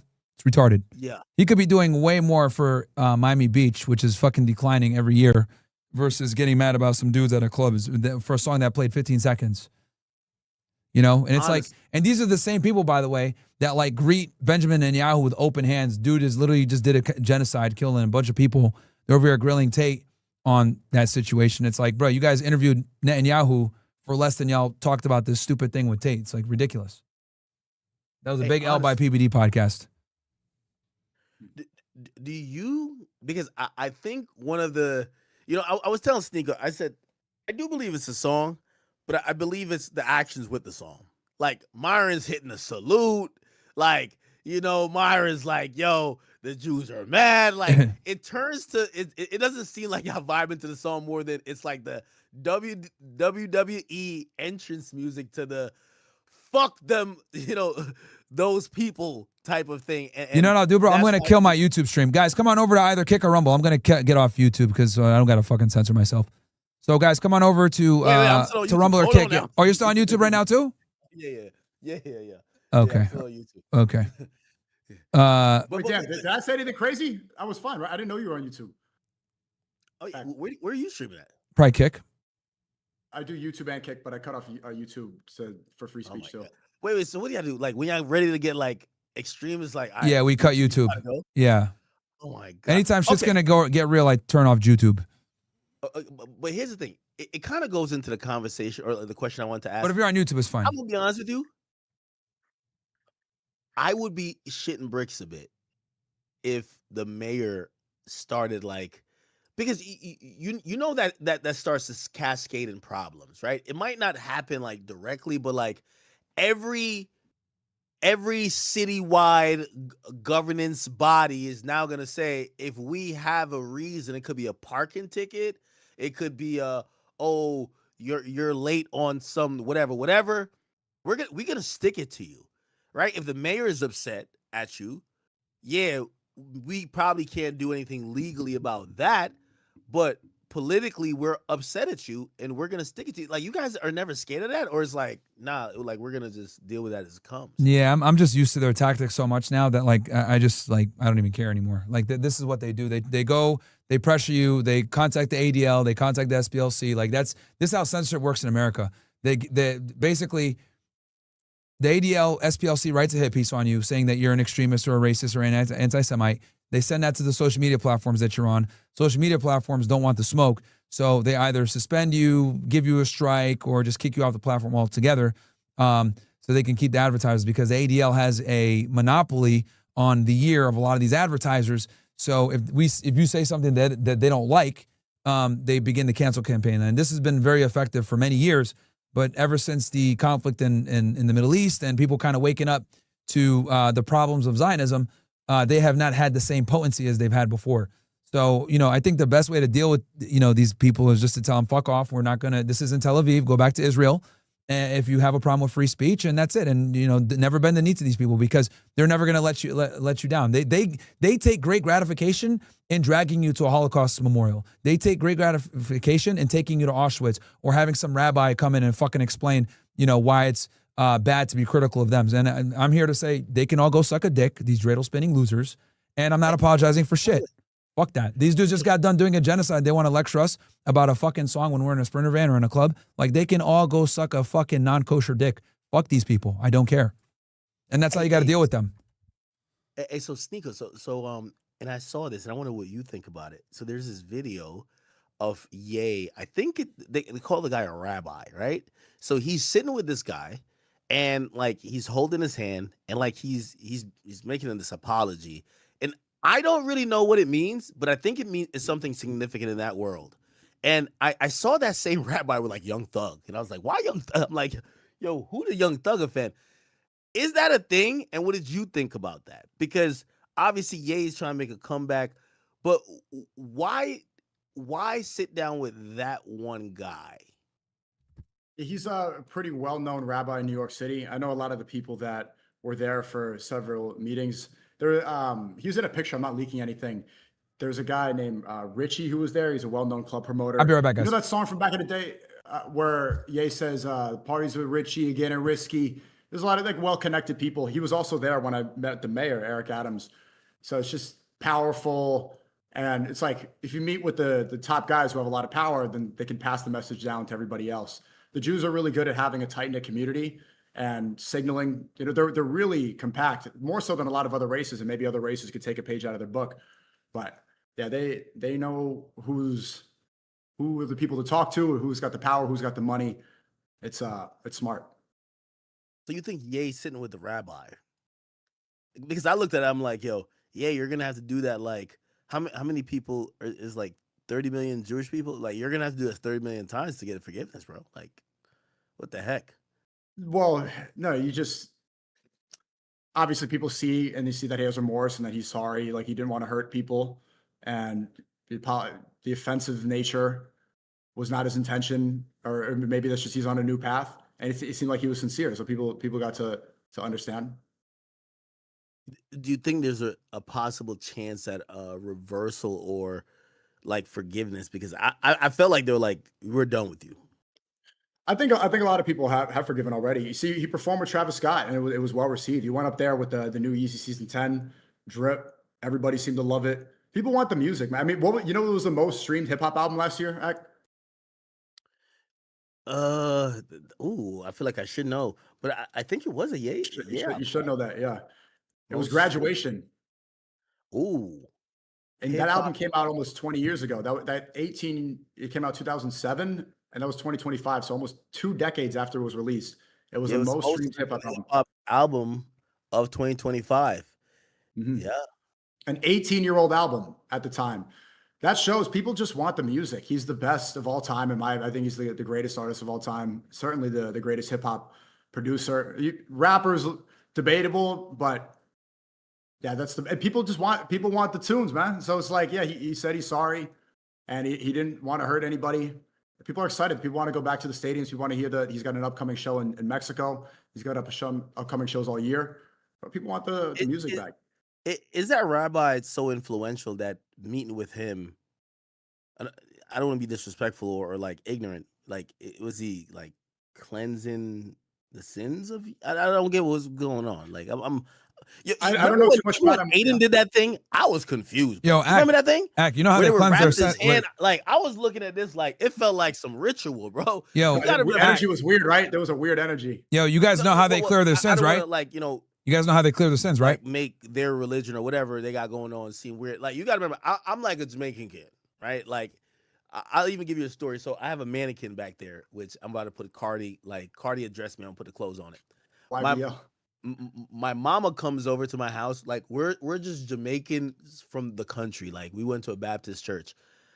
My mom always thinks any girlfriend I ever had was doing witchcraft on me. Like, she's always like, you don't eat from these bitches. Like, that's all my mom's. So my mom sees the mannequin. So the mannequin's all disassembled. She doesn't like it. She thinks like some chick like puts like some voodoo thing in here that's gonna mess with my vibe and my aura. So like that's kind of like how we look at spirituality and like religion. So like I remember watching that and I was like, yeah, my mama would definitely think that something's up with this. Like, this is crazy. Like, they're tying my man's hand. They're saying some stuff. I can't understand it. But Ada looked like he knew what he was doing, right? Mm-hmm. Why didn't you do it? Yo, you guys know how they rid their sins, right? Yeah.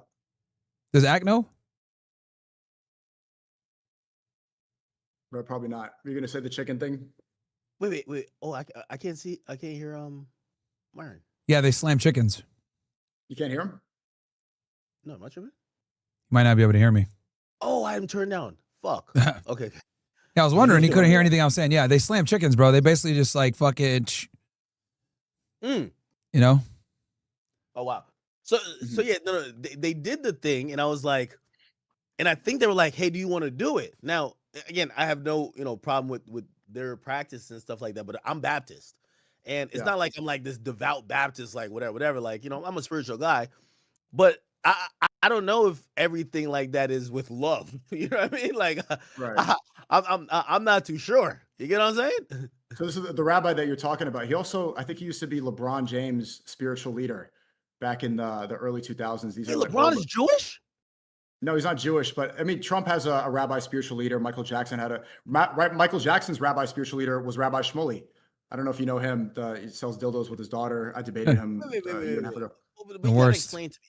So if these people are Jewish and they operate under the context of Judaism, why the hell we got people who ain't Jewish like trying to like right? So a lot of Christians believe a lot of Christians believe that Jews communicate with God. So Christians believe that Jesus is God, right? And Jesus was a Jew. So there's a lot of Christians that believe that Jews can talk directly to God, and they almost revere Jews. A lot of evangelist Christians believe this. Not all Christians. I know I grew up Catholic.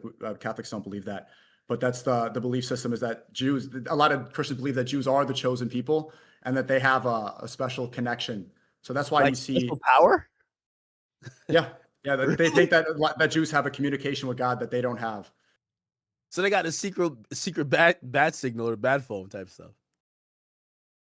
Essentially, I'm not an evangelist Christian exactly, but that's the only explanation that seems to make sense because LeBron is not Jewish and neither is Young Thug. Well, maybe it's a rite of passage though. What do you mean? Bro, it's because they control everything, man. They need to know all the famous people because they control everything and they want to be able to influence them and say, yo, stupid Goyim, you need to do what we say. And if you don't, then there's going to be some problems. The reality is they run America. And, I'm not going to pretend like they don't. They do. I know we're on YouTube, so I'm keeping it clean. But it's all about influence, man. I hope we don't see Kai do one of these. I think Kai, I think. Oh, he's definitely going to go kiss the wall at some point. What do you mean? What wall? The wall in Israel that they always kiss. He probably had the hat on too, like every other U.S. president. Wait, there's a wall? Like the wall of China? Nah. No, it's called it's called the Wailing Wall. So the Wailing Wall. You really don't know this? Yeah, bro. I'm not tapped into. I'm gonna keep it a beam with you. Like Israel was never on a regular nigga's mind. Like we're not thinking about Israel. We thinking about Turks. We thinking about Bahamas. Like nobody's thinking about. Like Israel is like what? You've never seen these? Wait, you've never seen these before? Like almost every American politician does this. Okay, no, I have seen it, but I have no idea what the significance is. That's the Wailing Wall in Israel. It's like it's a holy site. It's a holy site for praying and stuff. Wait, so is Trump Jewish? Why you got the little hat on? Bro, they all do it. Man, Myron, should we go down a rabbit hole? I mean, look, Trump is. No, we don't need to go down a rabbit hole. But no, a month ago he was with Mark Levin on stage. Mark Levin said Trump is the first Jewish president, and he kind of just nodded his head. He also did swearing on the Bible. His second term, he's the first president in U.S. Trump's history. a lot of type of presidents. I think Trump the first real black president, but that's another story. They don't like when I say that. The Jews say he's the first Jewish president. They say Trump's the first Jewish president. He's the only one. First real nigga president, man. He's also the first president to not swear it on the Bible. If Trump ever comes out with a black and ma and a bottle of Henny, I'll be like, man, I've been knew you on some Shannon Sharp white niggas. That's my nigga. Like Barack. I think Barack was the first gay president. Real talk. I'm gonna just keep it a bean. I think Barack was the first gay president, but we got the. You think Michelle was a man? No. I didn't think Michelle a man, but like I think he got like other persuasions. I think Trump the first real nigga president. Fact. Like he got nigga tendencies, and I'm not talking about bad things, but I could tell he's just in the toilet. Nah, not even that. I just think he's just on his convictions. Like he's just on like, whatever I say I'm gonna do, fuck y'all, I'm gonna do it. Like I don't give a fuck. Mm-hmm. He's from New York. He's from New York. Hey guys, I'm gonna jump out because I got to cover some stuff on stream. Before you leave, Myron. Yeah. Did you see that more people are putting blame and saying that I'm responsible for all this stuff? Who? Yeah. Okay, because my chat was saying that you guys squashed it. They were spamming that you guys squashed it. That's what they were saying before I came in here. Did y'all talk? No, he called in and said, fuck you. And then said, I'm exposing him right now. He called into your show? Just now. He called Ack and said, I'm exposing him. Fuck him. Okay, so he called Ack while Ack was on the Discord call and said that. Yes.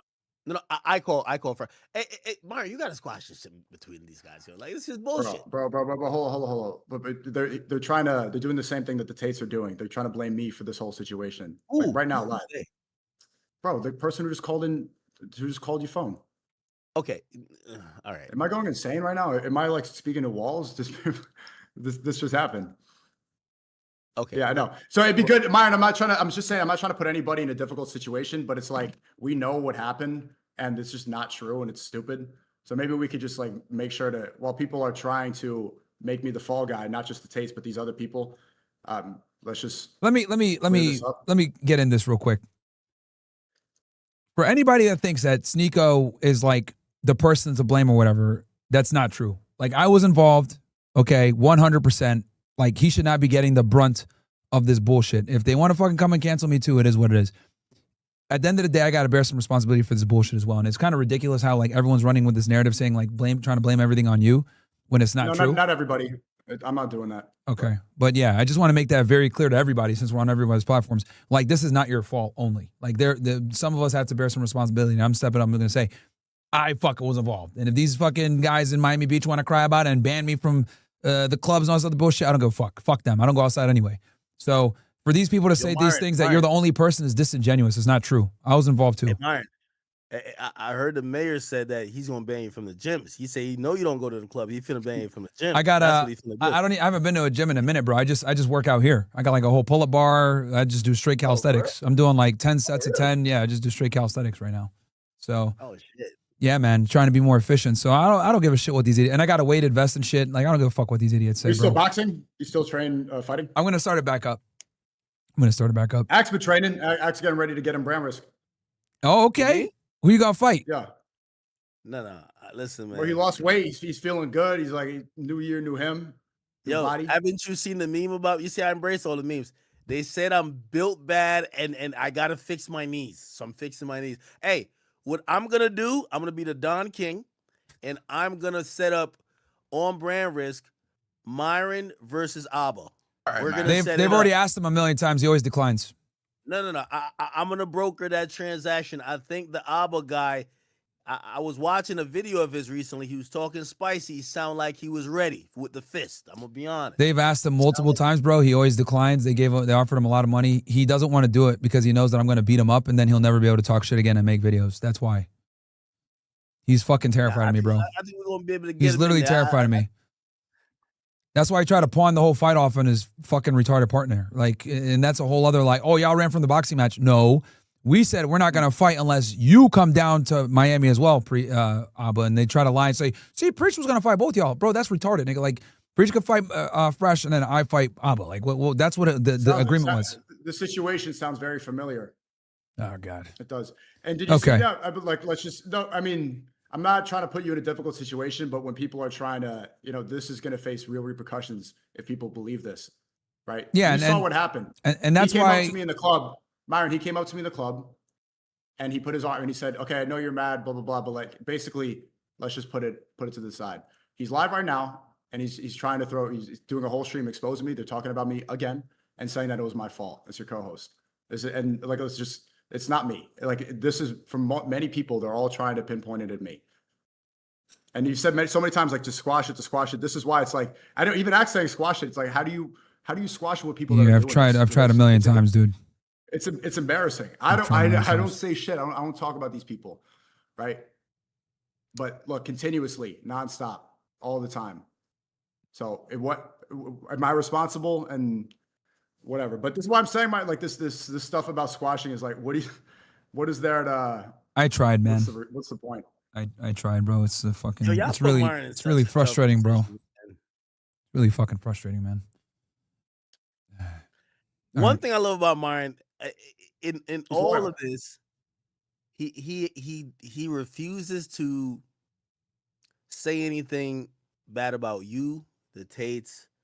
Yeah, it's respectable. Of course, Myron, never, but he's trying to get everybody on the same page. I think that's admirable, right? Yeah, but it's stressful, bro. I don't want to vent, but it's like, it's incredibly frustrating and annoying, dude. It's like, I got my own shit that I got to worry about too, and it's like fucking doing this shit on the side is extremely time consuming and frustrating, especially when people never, actually stick to it or whatever, or some shit happens and then they're like, oh, well, I gotta. This is annoying, dude. It really is, man. It's fucking frustrating. Yeah, well, I mean, we could see from this situation, was it me? Where am I responsible in division here? Well, we talked about it yesterday, man. I'm not gonna bring it up on stream right now, but it's many other factors going on too. Bring it up on stream right now, so yeah. And I could hear the frustration for this. Sneako feel like, I'm getting slammed, unwarrantedly. And that's not fair because he wasn't the only one. You know what I mean? Like, I was 100% involved in that shit. Like, to blame him is ridiculous. Only? Like, nah. So. It is. Huh? Yeah, but Sneako, what would you want Myron to do? Look, I mean, I think it's. I don't really want to give it attention, but it's pretty clear. It's like this is an embarrassment. I mean, you're supposed to be like the leaders of the masculinity space. It's like no principles. You ask for a fight, back down, in my face, nothing. Say let's fight, no words. Try to squash it. You go behind my back, talk shit. It's fucking embarrassing. These are the people that are supposed to be accountable. Men need to be accountable. Men need to lead. These aren't leaders. These are frauds. These are pussies. It's an embarrassment upon all of us, and especially, I mean, Myron is such a man of real character. It reflects on him. Like it's just if Myron had to sit down with you guys in private, you'd be down for. Would you be down? To finally, because I'm gonna be honest with you, it looks I'm gonna be honest, all this shit looks nasty online, right? It kind of looks like some like really nasty civil war of people who kind of. There's no civil war. I don't care about it's. Like there's no energy or there's no space in my brain for like I'm here trying to talk about something more important. For this petty drama shit is for women. I don't take part in it. Would you be down for it though? Everything offline, the convo y'all have never get brought online. Whoever brings it online, you're clearly breaking a What would you do? What would Aki, if you were me, what would you do? I would do that. But it feels like you're more offended than I think you are. So that phone call, you just heard that. You know the situation, right? You would do that? Really? Okay. All right. I mean, no, seriously. Like you just saw what the heck. Is that what you would do? Yeah, I guess I would probably defend myself. I get it. But okay. Like at some point it has to boil over, right? Because here's the thing. You're gonna put Myron in a weird position, and it's also like if it continues, like I love using myself as examples with everything. When 21 Savage called me and said, "Yo, Ak, you and Meek keep going at it. I'm really cool with Meek. I'm really cool with you. I don't want to keep boiling up to a point that I have to pick a side. Are you down to have a conversation with him?"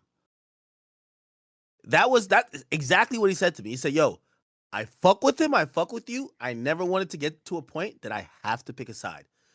Let me try to bridge this. Are you down for it?" I said, "I'm down." He spoke to Meek. He's down. That's the position Myron's in, right? And I get it because I said to Savage, I said, "Bro, he said this about me," and I'm pretty sure on the other side, the same was reciprocated. My thing is, the reason why I think you should look at that in that way is because of Myron, right? The middleman who you have the relationship with, if it continues and spirals, you put him in a position that eventually at some point. So it's my fault. No, it's not your fault. What I'm saying is that you should be down to communicate with, even through Myron, with the other person offline out of respect for him. You get what I'm saying? Yeah, I want to. Myron, are you live on Kick? Oh yeah, I'm on Kick. I'm on YouTube. I'm everywhere. I'm bringing all chats on the screen real quick. I want to see. I'm bringing Axe chat, my chat. Let's see. Would you guys? You on my? I already see it. It's fine. Okay. If Chad, if you were in my perspective, if you were in my shoes, you guys see what happened. You've been here. Would you squash? Or would you just be like, okay, let's just be friends again? Would you try for that? Yes or no? There's 3 chats on screen. Yes or no? Yeah, I mean, no. Well, I'm on Rumble, Kick, and YouTube, and let's see locals. Well, I'm bringing it. I'll just do the Kick chat to see. Okay, yeah, all right, that's fine. There's 3 chats going. Yes or no? It's all no. It's all no. But well, Sneako, I've told you a million times you have valid grievances. You know what I mean? You absolutely have valid grievances. So, and that's, you know, I'm not disputing that at all. You do have valid grievances. Mm-hmm. Okay, it's embarrassing. I mean, we don't need to keep harping on it. It's like there's more. And I've told you that. I've told you that privately. I've told you that publicly. You absolutely have valid grievances. Like, you know, there's no way around it. But even with valid grievances, you will depend on how you act upon those valid grievances. You will put it in a weird position where anyone associated with him that is mutually associated with you. It's not me putting that in position. If people are talking shit, it's not me putting that position. I'm not responsible for other people's words. Anyway, I don't want to keep harping on it. I think we got the consensus from people. And it's just like petty, stupid drama. And I think it reflects poorly on the manosphere, right? We're supposed to be men of our words. So that's all I'm going to say. But yeah, I think it was a good conversation act, right?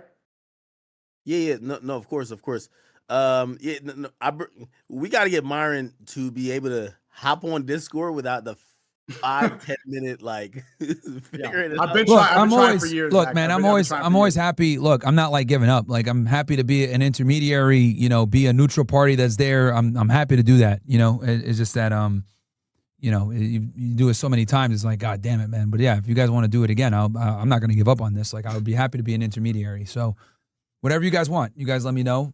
I'm down. If you prefer academics do it, that's cool. However I can help, man. Are you gonna go? Well, I know you're gonna leave this weekend, but like, Sneako, are you gonna go to the Aiden thing this weekend or no? I don't think so. Sneako's coming with me, man. I'm in Miami tomorrow. Okay, yeah. I was gonna say because they just did a press conference today, didn't they? I didn't even know that was tonight. Man. Tomorrow I'm in. Yeah, Sneako, you gotta come now, bro. I'm in it. I'll go with you on everything. It's gonna First be. of all, Sneako, yo, my. So I'm gonna do an IRL stream, but my chat, they're so like they love desktop so much. I need to do a desktop. So really, and that's another thing. I'm either huh? Yeah, I'm either using your setup or fresh setup. Like one of y'all I'm using one of y'all setups.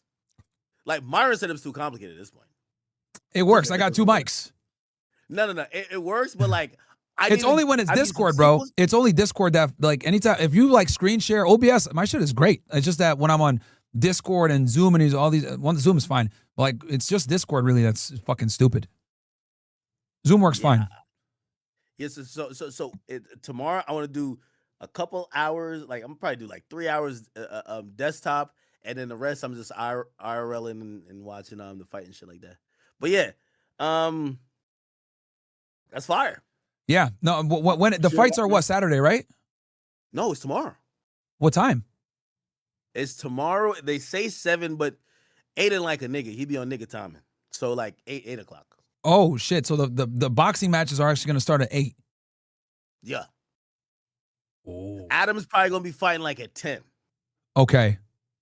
All right. I gotta listen to the yo. I'm gonna make sure. Yo, you're gonna see Jim Ross WWE commentary. Are you gonna? Who else gonna be at the? Who else gonna comment? You and I think Ben Adon is there. I think they always have there's this boxer who's really good. Oh, so there's gonna be more than one commentator? Like, well, more than 2. Normally, I remember last time it was like.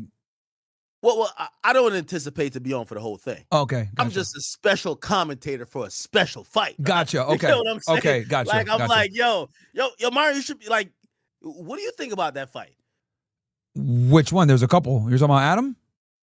Yeah, like yo, I came out of nowhere. I had no. Yo, I'm gonna be honest with you. If he gets beat up by the nigga fucking his wife, yo, I'm gonna tell you the truth. It's that event gets shut down.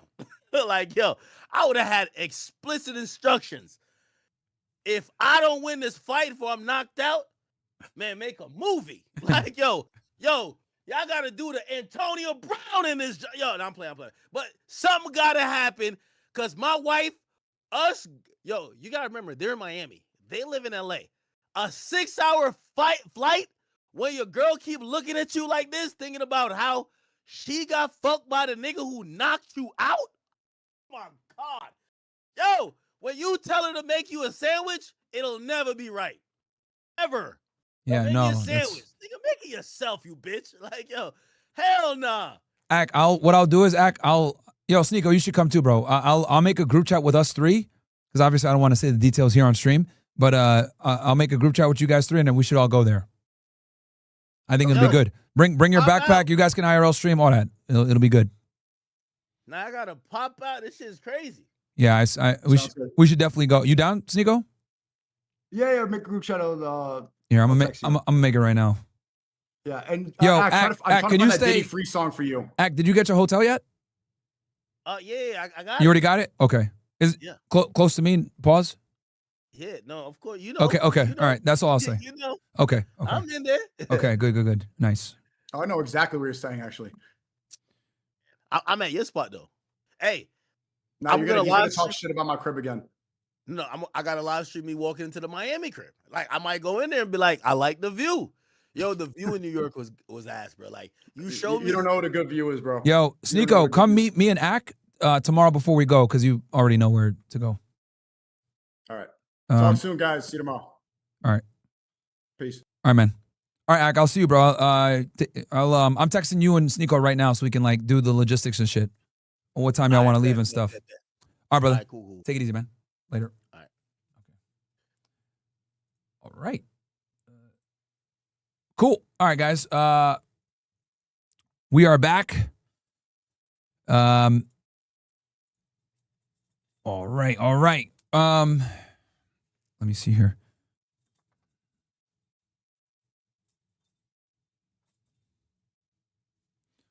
All right. So I'll probably be there at Brand Rest with these ninjas tomorrow. So that'll be good. Gonna figure out everything. Let's get back. Okay, so we got some politics stuff to talk about, guys. We're gonna talk about Greenland a little bit. And then we can finish up the Candace stuff too. So I'm gonna switch over to OSS, guys. Let me move this fucking mic. All right, test. We should be good now. Okay. We're gonna move over to OSS, guys. It's only $1 to join. Quick word from our sponsor, niggas.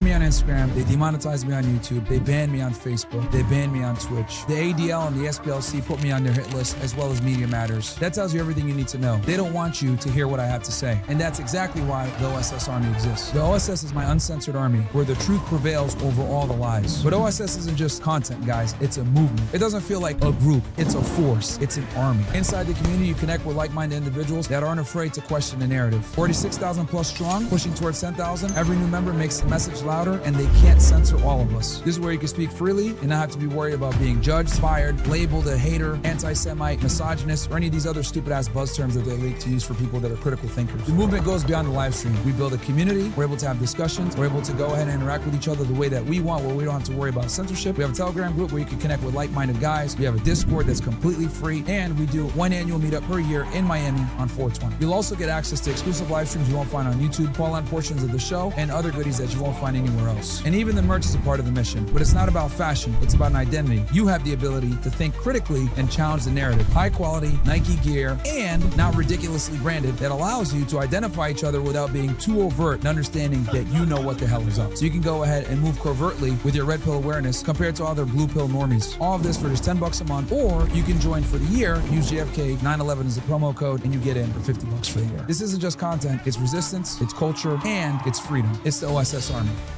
All right. Yeah, guys, so jump in, man. It's only $1 to join. Instagram. Just use the code LYouTube. We're going to switch over to OSS. We're going to read the finish reading chats over there, cover what went down in Switzerland. We're going to talk about Greenland extensively in Greenland. We're going to show how much of a retard Brett Cooper is. Some commentary with Trump going against Canada. It's going to be a good show. Only $1 to join, guys. Use the code LYouTube. Jump in. This time I'm able to stay,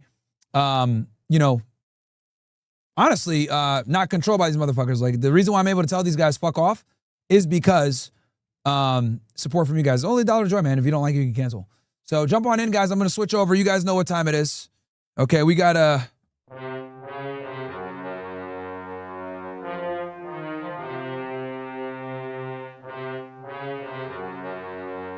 real nigga timing.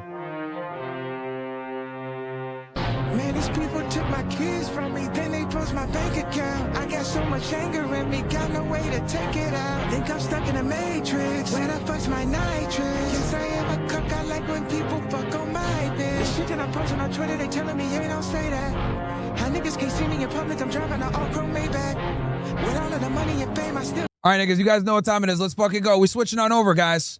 We're switching on over.